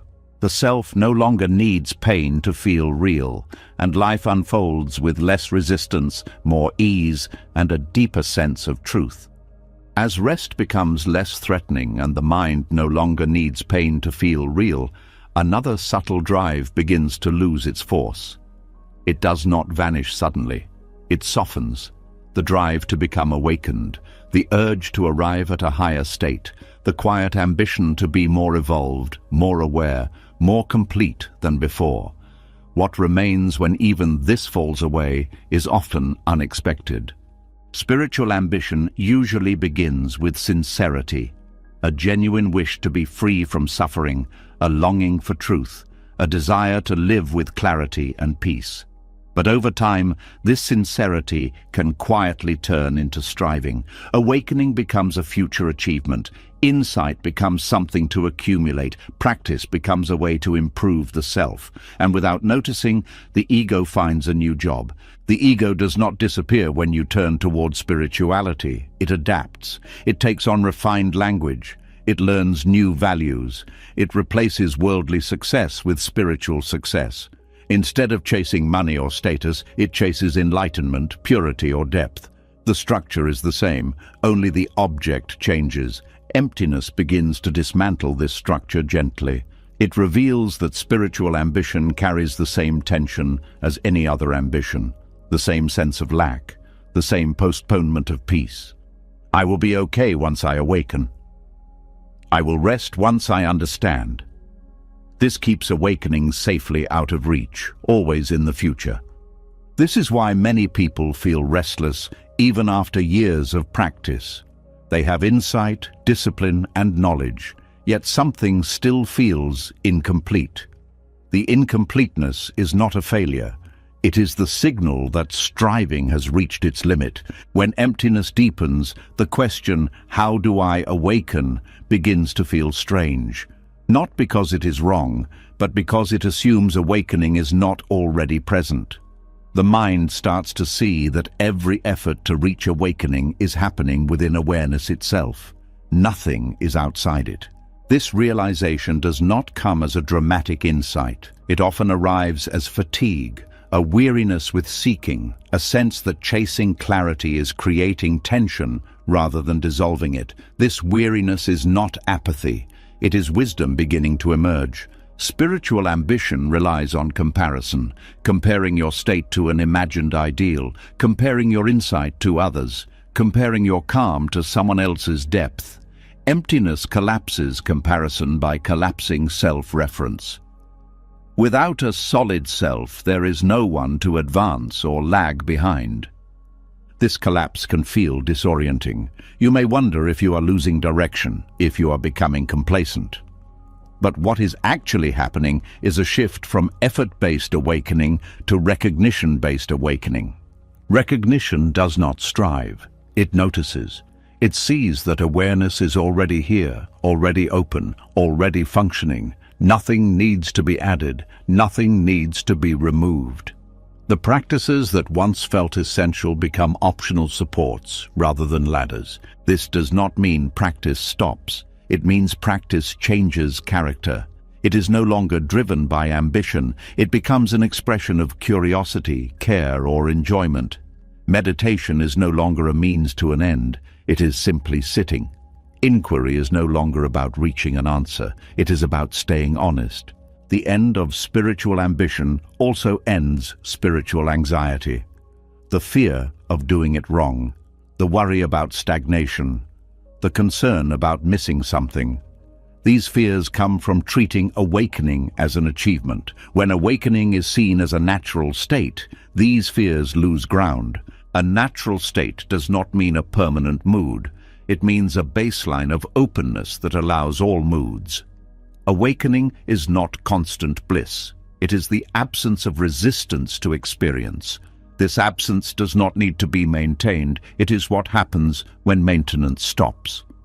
Spiritual ambition often hides subtle self-rejection. I am not awake enough. I am still too reactive. I should be further along. These thoughts keep the self at the center. Emptiness removes this center. Without a center, self-judgment has nowhere to land. This is deeply relieving. You stop monitoring your state. You stop checking whether you are mindful enough. You stop grading your experience. Experience unfolds without commentary. Another aspect of spiritual ambition is control, the wish to control inner states, to maintain calm, to eliminate fear, to stabilize insight. Emptiness reveals that control is unnecessary and impossible. States arise and pass. Awareness remains. When control drops, there is trust. Trust not in an outcome, but in the process of life itself. This trust allows awakening to express naturally rather than being forced. The end of spiritual ambition also brings humility. Not the humility of self-doubt, but the humility of not knowing. You stop assuming you understand reality. You stop trying to package insight. This keeps perception fresh. Humility here is not a posture. It is the absence of claiming. You no longer claim awakening as mine. You no longer claim depth as an identity. This protects insight from turning into ego. One of the most freeing aspects of this shift is the end of spiritual performance. You no longer feel the need to appear calm, wise, or detached. You allow yourself to be human, messy, responsive, alive. This honesty deepens authenticity. Awakening as a natural state includes everything: confusion, clarity, joy, sadness. None of these threaten it. Spiritual ambition tries to curate experience. Emptiness allows it. This allowance reveals that awakening was never about escaping life. It was about fully inhabiting it without resistance. This does not look special. It looks ordinary. The mind may resist this ordinariness. It may feel disappointed. Is this it? This disappointment comes from expectation. Emptiness dissolves expectation by revealing that truth does not need to impress. Another important shift is the end of seeking validation through spirituality. You no longer need others to confirm your insight. You no longer measure progress through recognition. This reduces subtle competition and isolation. Spiritual ambition can also create separation. You feel different, apart, more aware than others. Emptiness dissolves this separation. You see that awareness is not personal, it is shared. This brings quiet compassion. When awakening is no longer a goal, action becomes simpler. You respond to situations without referencing a spiritual ideal. You help when help is needed. You rest when rest is needed.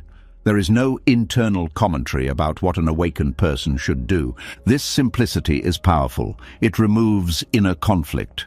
You are no longer divided between who you are and who you think you should be.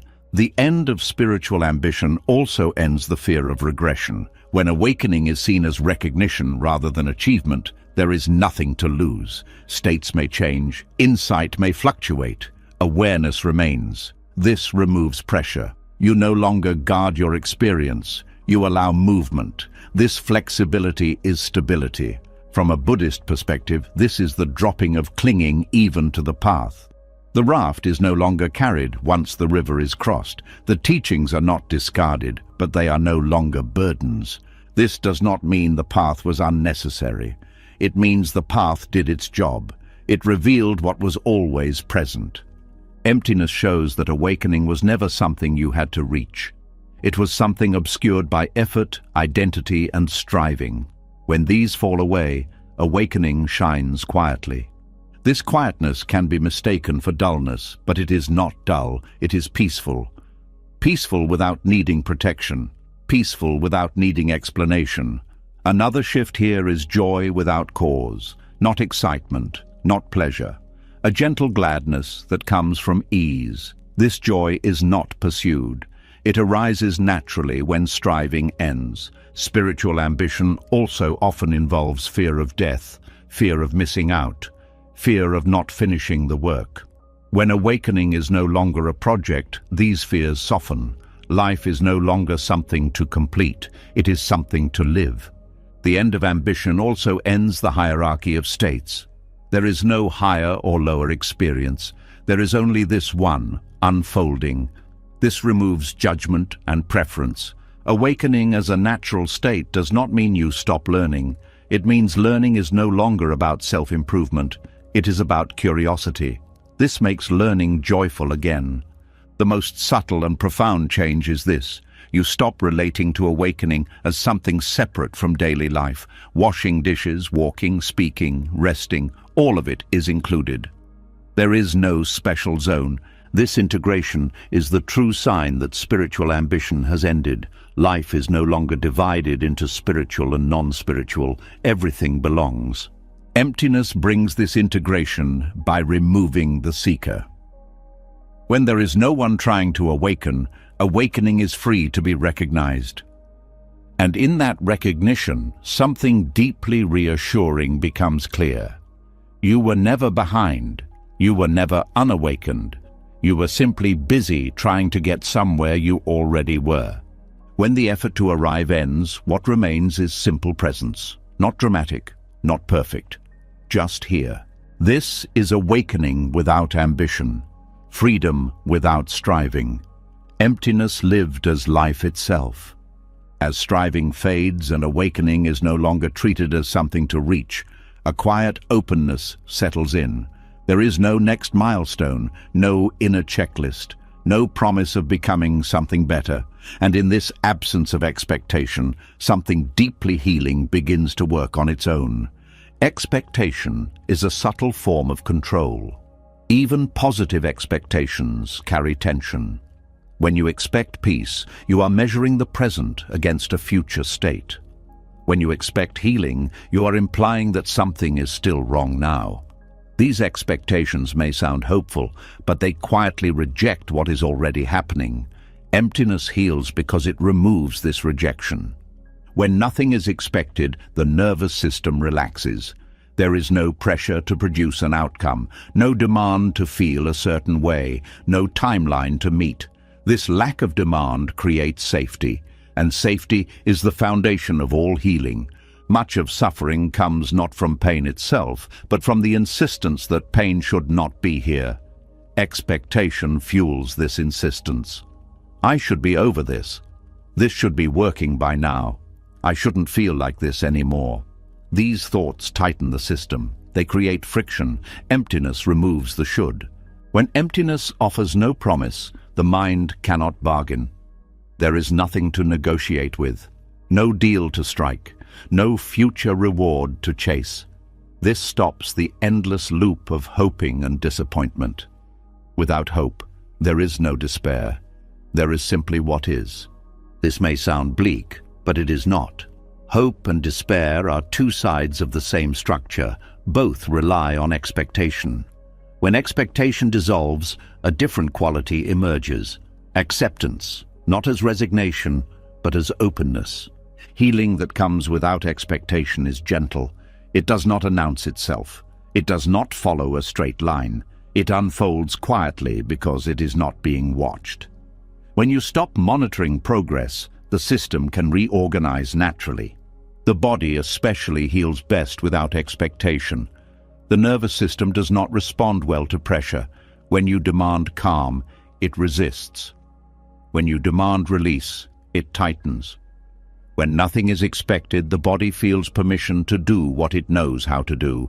This is why emptiness works where effort fails. Effort is future-oriented. It is always about getting somewhere else. Emptiness is present-oriented. It allows what is here to complete itself.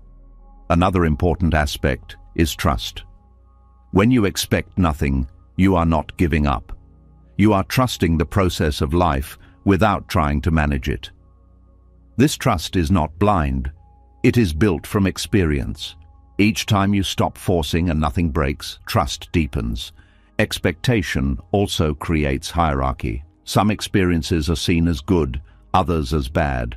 Healing experiences are valued. Difficult ones are rejected.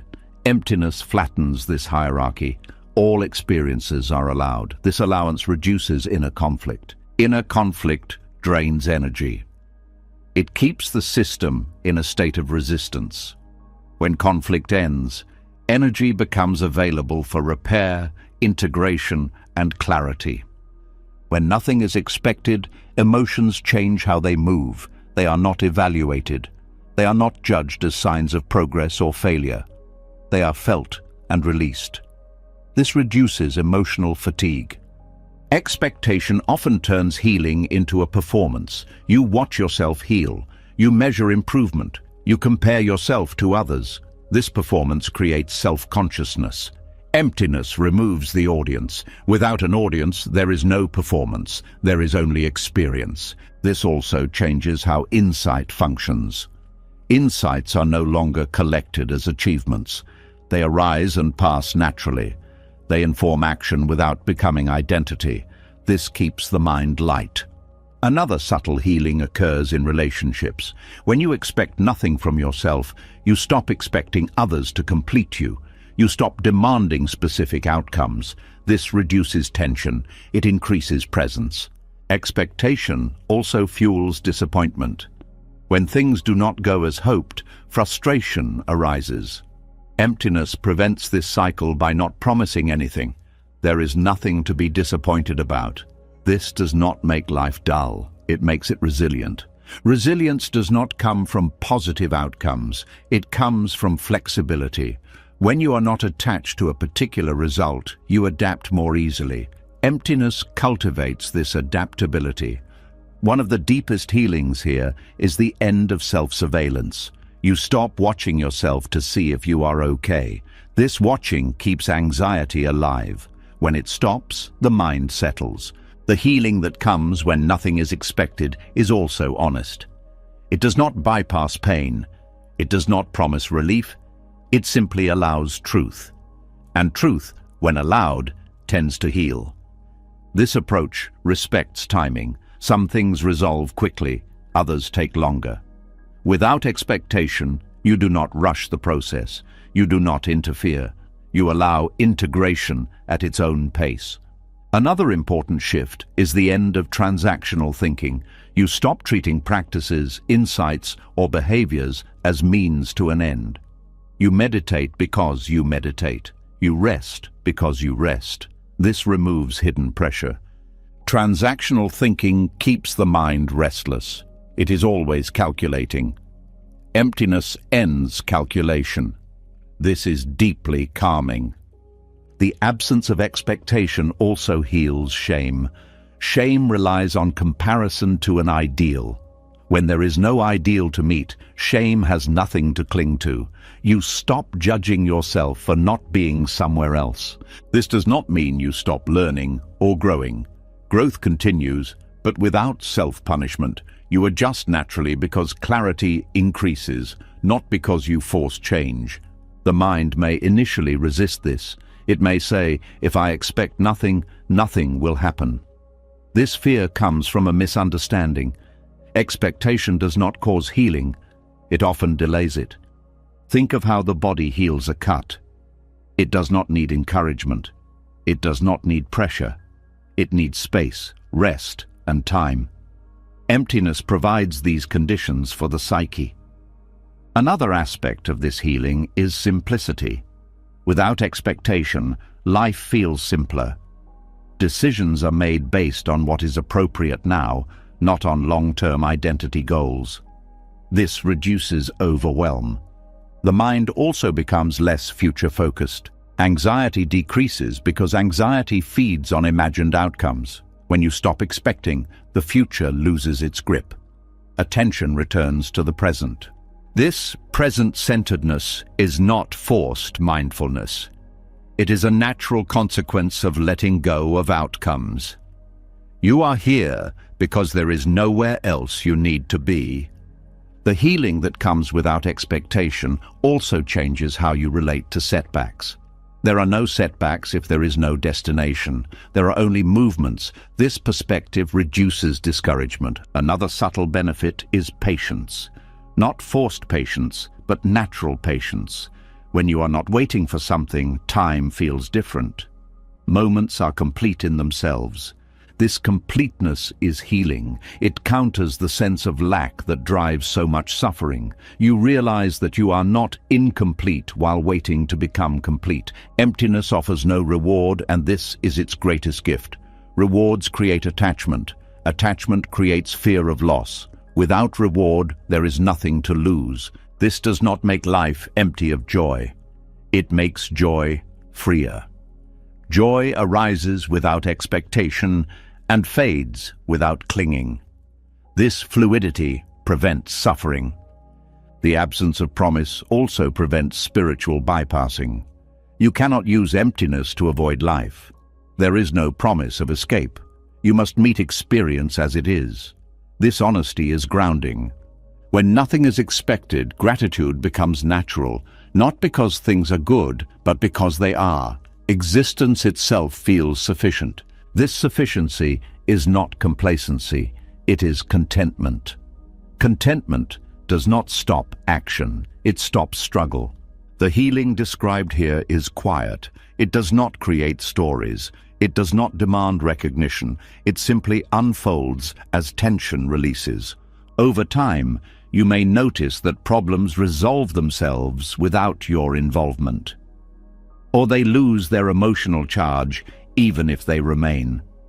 This is because resistance has ended. The mind eventually learns that emptiness is not withholding something, it is offering freedom from demand. This freedom is deeply soothing. The greatest healing comes from realizing that you do not need to be promised anything in order to rest. You do not need assurance. You do not need a guarantee. Life is happening. Awareness is present. That is enough. When nothing is expected, the system finally relaxes into itself. And in that relaxation, healing happens not because you tried, but because you stopped getting in the way.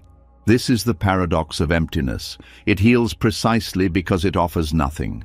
As expectation dissolves and healing no longer depends on outcomes, a deeper honesty becomes possible. Without promises to chase, without rewards to wait for, there is nothing left to protect. And when nothing needs protection, emotions are finally allowed to arrive fully, without being pushed away or pulled closer. This is where a new space opens, one that most people have never learned how to enter.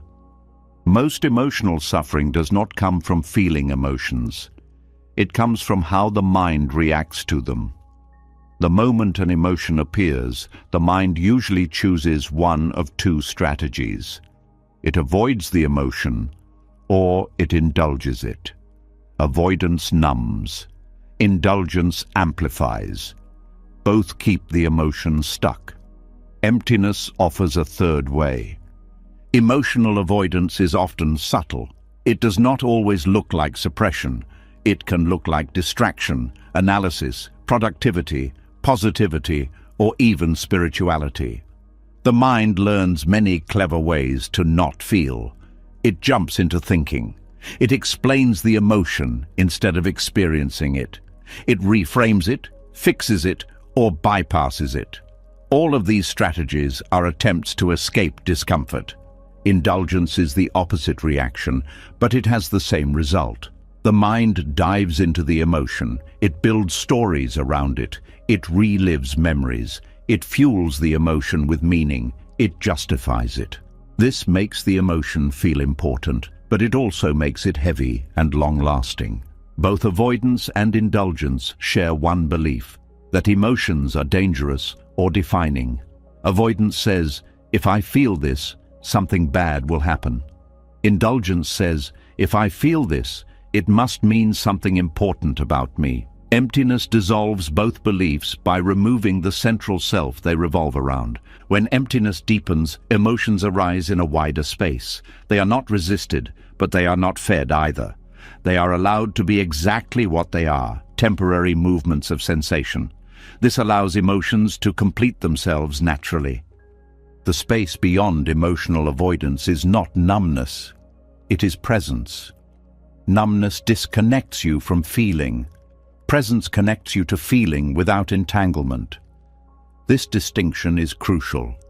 In this space, emotions are felt in the body rather than interpreted by the mind. You notice heat, pressure, tightness, vibration, softness. You feel the raw data of emotion without translating it into narrative. This keeps emotion grounded in the present moment, where it can move and change. Avoidance freezes emotion. Indulgence circulates it endlessly. Presence allows it to flow. This is why emptiness is so effective. It does not interfere with the natural process. Many people fear that if they stop avoiding emotions, they will be overwhelmed. This fear comes from past experiences where emotion was met without support. Emptiness provides support not by controlling emotion, but by offering space. Space prevents overwhelm because nothing is compressed. When emotion arises in emptiness, there is room around it. It does not fill the whole field. It is seen as part of experience, not the totality. This perspective reduces intensity without suppressing anything. Another important aspect is time. Emotional avoidance often comes from fear that the emotion will never end. Indulgence comes from fear that the emotion will be ignored or invalidated. Emptiness shows that emotions have their own timing. They rise, they peak, they dissolve. No intervention is needed. This process rebuilds trust in the body. The nervous system learns that emotions are survivable, that they do not need to be managed aggressively. This learning happens through repeated direct experience, not through reassurance. The space beyond avoidance also ends emotional bargaining. The mind often negotiates with emotion. If I feel this now, I won't later. If I understand this, it will go away. These bargains keep attention locked on emotion. Emptiness removes negotiation by removing the negotiator. When there is no one trying to control emotion, emotion has nothing to push against. Resistance is what gives emotion its staying power. Without resistance, emotions lose their grip. This does not mean emotions disappear instantly. It means they do not accumulate. They pass through without layering. This prevents emotional backlog, which is a major source of chronic distress. Another shift here is the end of emotional identity. Many people define themselves by how they feel. I am anxious. I am angry. I am sensitive. Emptiness reveals that these are experiences, not identities. This reduces self-judgment and rigidity. The space beyond avoidance also changes how you relate to pleasure. Pleasure is no longer chased or clung to. It is enjoyed and released. This prevents addiction and disappointment. Emptiness allows emotions to dissolve without resistance or indulgence because it removes the urgency around them. Urgency is created by fear and desire. When both soften, emotion loses its drama. This space is not something you create. It appears when you stop interfering. The mind cannot manufacture it because effort collapses it. It emerges when effort relaxes. You may notice that emotions feel shorter in duration. They still arise, but they do not linger. This is not suppression. It is completion. Another important aspect is compassion. When you stop avoiding your own emotions, you become more tolerant of others. You listen without fixing. You empathize without absorbing. This deepens relationships. Avoidance often creates distance in relationships. Indulgence creates conflict. Presence creates connection. Emptiness supports presence. This approach also prevents emotional burnout. Constantly managing emotions is exhausting. When you allow emotions to self-regulate, energy returns. The space beyond emotional avoidance also changes decision-making. You no longer make choices to escape feelings. You respond to situations directly. This leads to clearer action. Emptiness also reduces fear of vulnerability. When emotions are allowed without identity, vulnerability is no longer threatening. It is simply openness. This openness does not make you fragile. It makes you resilient. Resilience comes from flexibility, not armor. Another subtle benefit is honesty. You stop lying to yourself about how you feel. You stop pretending to be okay or pretending to be broken. You allow truth without embellishment. This honesty heals inner division. Parts of you no longer fight each other. This creates internal coherence. The space beyond avoidance is not passive. It is alert, aware, and responsive. You are fully present with what is happening without being consumed. This is different from detachment. Detachment distances. Presence includes. Emptiness includes everything without preference. Emotions dissolve in this space because they are no longer held in place by thought. Thought is the glue that keeps emotions stuck. When thought relaxes, glue dissolves. You may notice that even intense emotions lose their edge. Grief is felt without despair. Anger is felt without violence. Fear is felt without panic. This is emotional maturity without control. This maturity is not learned. It emerges naturally when emptiness becomes familiar. The space beyond emotional avoidance also restores playfulness. Without fear of emotion, you engage more freely. You laugh more easily. You respond creatively. Another healing effect is reduced rumination. When emotions are allowed to complete, there is nothing to replay. The mind moves on naturally. This reduces insomnia, anxiety, and mental fatigue. The system rests more deeply. Emptiness does not eliminate emotional pain. It eliminates emotional suffering. Pain may still arise. Suffering does not have to. This distinction is key. Pain is part of life. Suffering is the added resistance. The space beyond avoidance allows pain to be part of experience without becoming the center of it. This changes everything. As you live from this space, emotions become information rather than threats. They guide action without dominating it. This guidance is subtle. It does not shout. It whispers. And because the mind is quieter, it can listen. Over time, the fear of emotion fades. You trust your capacity to feel. This trust is empowering. The healing described here is not dramatic. It does not feel like a breakthrough. It feels like relief, the relief of no longer fighting yourself.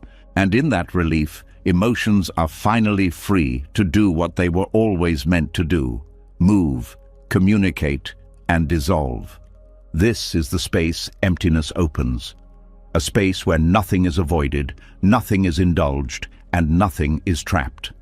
A space where experience flows, life breathes, and healing happens quietly, without effort. As emotions are finally allowed to move without being avoided or indulged, another pattern becomes visible. A quiet tightening, a background urge to manage what might happen next. Even when nothing is wrong, the mind prepares, plans, monitors, adjusts. This is the reflex of control. And when emptiness deepens, this reflex begins to loosen in a way effort never could. Control is usually mistaken for care. People believe that if they manage their thoughts, emotions, schedules, and outcomes carefully enough, they will be safe. Anxiety thrives inside this belief. It convinces the mind that vigilance equals protection. Letting go feels irresponsible, dangerous, yet emptiness reveals something different. Control does not prevent anxiety, it creates it. Anxiety is not a failure of coping. It is the cost of constant management. The mind stays tense because it believes something bad will happen if it relaxes. Every coping strategy reinforces this belief by implying that anxiety must be handled, reduced, or fixed. Emptiness does not handle anxiety. It removes the handler. Effort-based coping treats anxiety as a problem separate from the self. It introduces techniques, reframes, and strategies. These can help temporarily, but they often keep the control structure intact. The mind learns, I must do something to be okay. This belief ensures that anxiety returns whenever effort weakens. Emptiness dissolves control faster because it removes the belief that control is necessary. When there is no one managing experience, experience manages itself. This is not neglect. It is trust in the natural intelligence of the system. The need for control comes from fear of uncertainty. The mind wants guarantees. It wants to know how things will turn out. Anxiety is the mind rehearsing the future in an attempt to avoid surprise. Emptiness interrupts this rehearsal by bringing attention out of time and into presence. Presence does not promise safety. It offers reality. And reality, when met directly, is often less threatening than imagined futures. Anxiety feeds on imagination, not on what is actually happening. When you rest in emptiness, you notice that most anxious thoughts are anticipatory. They are about what might happen. In emptiness, attention settles into what is happening.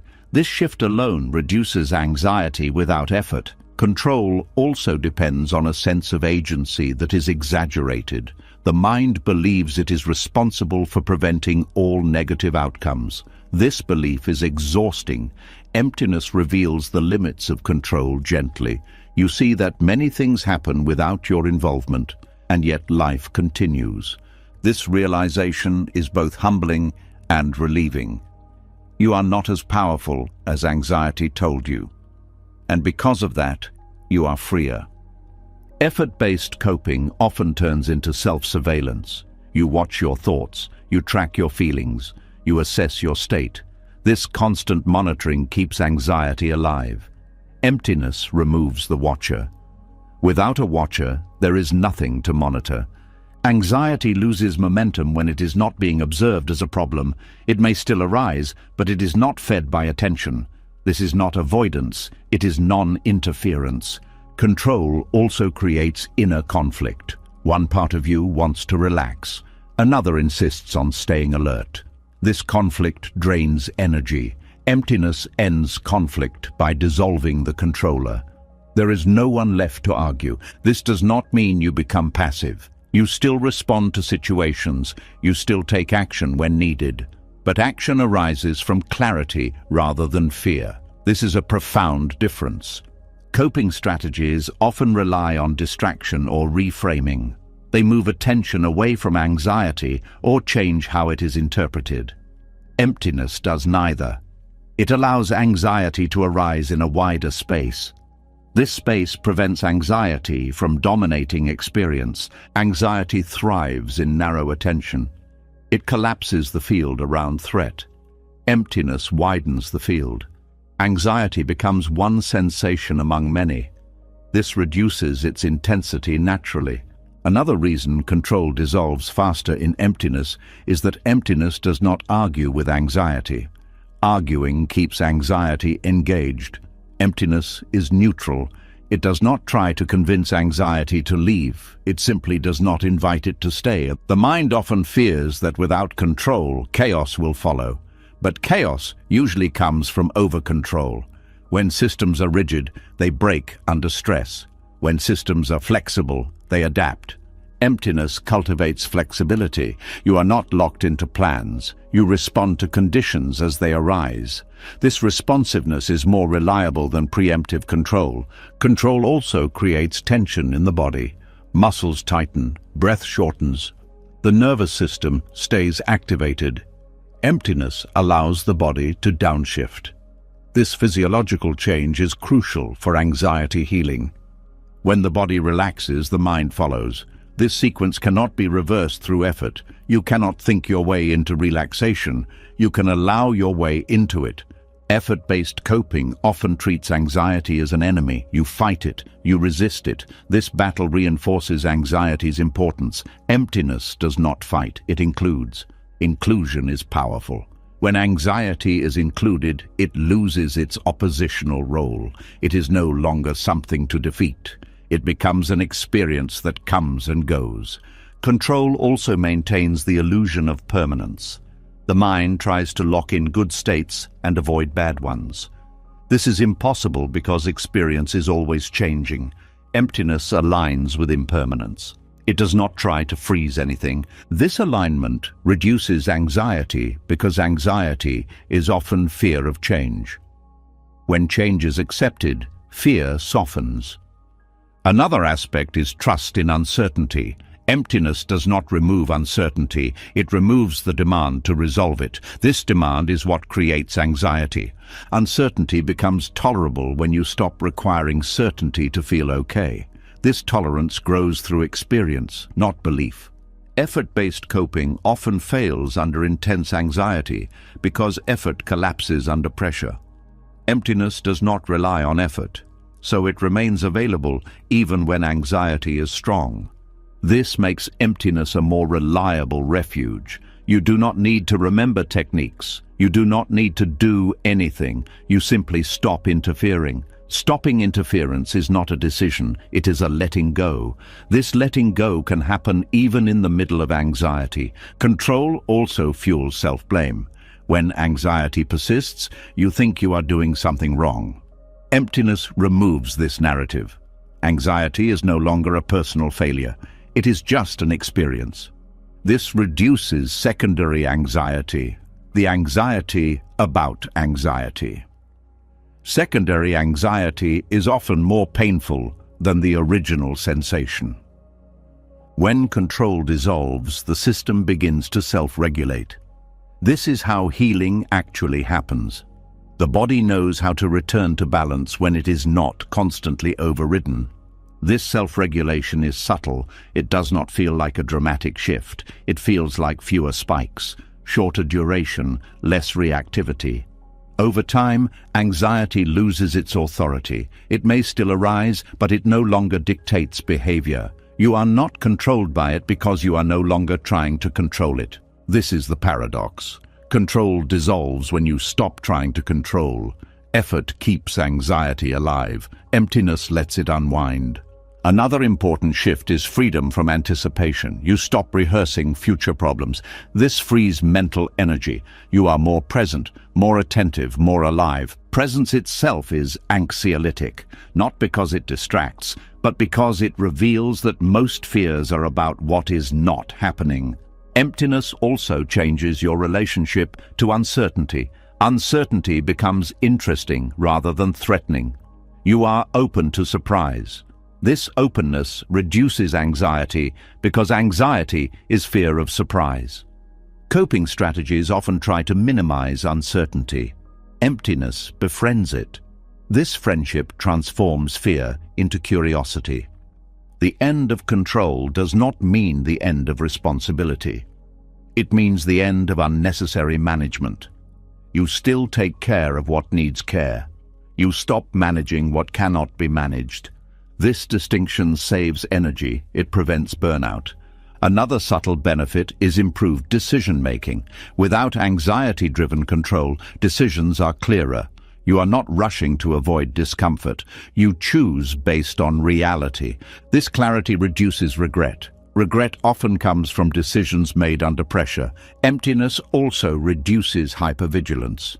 You are not constantly scanning for threat. This allows deeper rest. Sleep improves, digestion improves, the body heals. Control dissolves faster in emptiness because emptiness removes the illusion that control is keeping you safe. You see directly that safety does not come from vigilance, it comes from adaptability. This adaptability is learned through letting go, not through trying harder. Over time, the mind stops asking, "How do I manage this?" and starts living without that question. This is freedom. Anxiety loses its central role. It becomes one experience among many. It no longer defines you. The healing here is deep because it addresses the root. Anxiety is not cured by better control. It is healed by releasing the need to control. Emptiness offers this release naturally, not as a technique, not as a strategy, but as a way of being where nothing needs to be managed. And in that unmanaged space, the system finds its balance again. Quietly, reliably, on its own. You've seen it now. What you feared was never empty. It was unfamiliar. The silence you avoided was not trying to erase you. It was waiting to rest you. The groundlessness that terrified you was not collapse. It was freedom without armor. Emptiness was never the absence of meaning, identity, love, or life. It was the absence of struggle, the absence of chasing, the absence of needing to be someone else before you could be at peace. When the noise fell away, you didn't disappear, you softened. When control loosened, life didn't break, it carried you. When wanting fell silent, happiness didn't vanish, it stopped running. The space you feared did not take anything from you. It gave back what effort had been covering all along. If something in you recognized this, even quietly, leave a comment with the words, "I chose the space." Not for me, for yourself. And if you want to keep exploring these places the mind avoids, but the heart remembers, subscribe to the channel and stay with us. There's more here, and you don't have to walk it alone.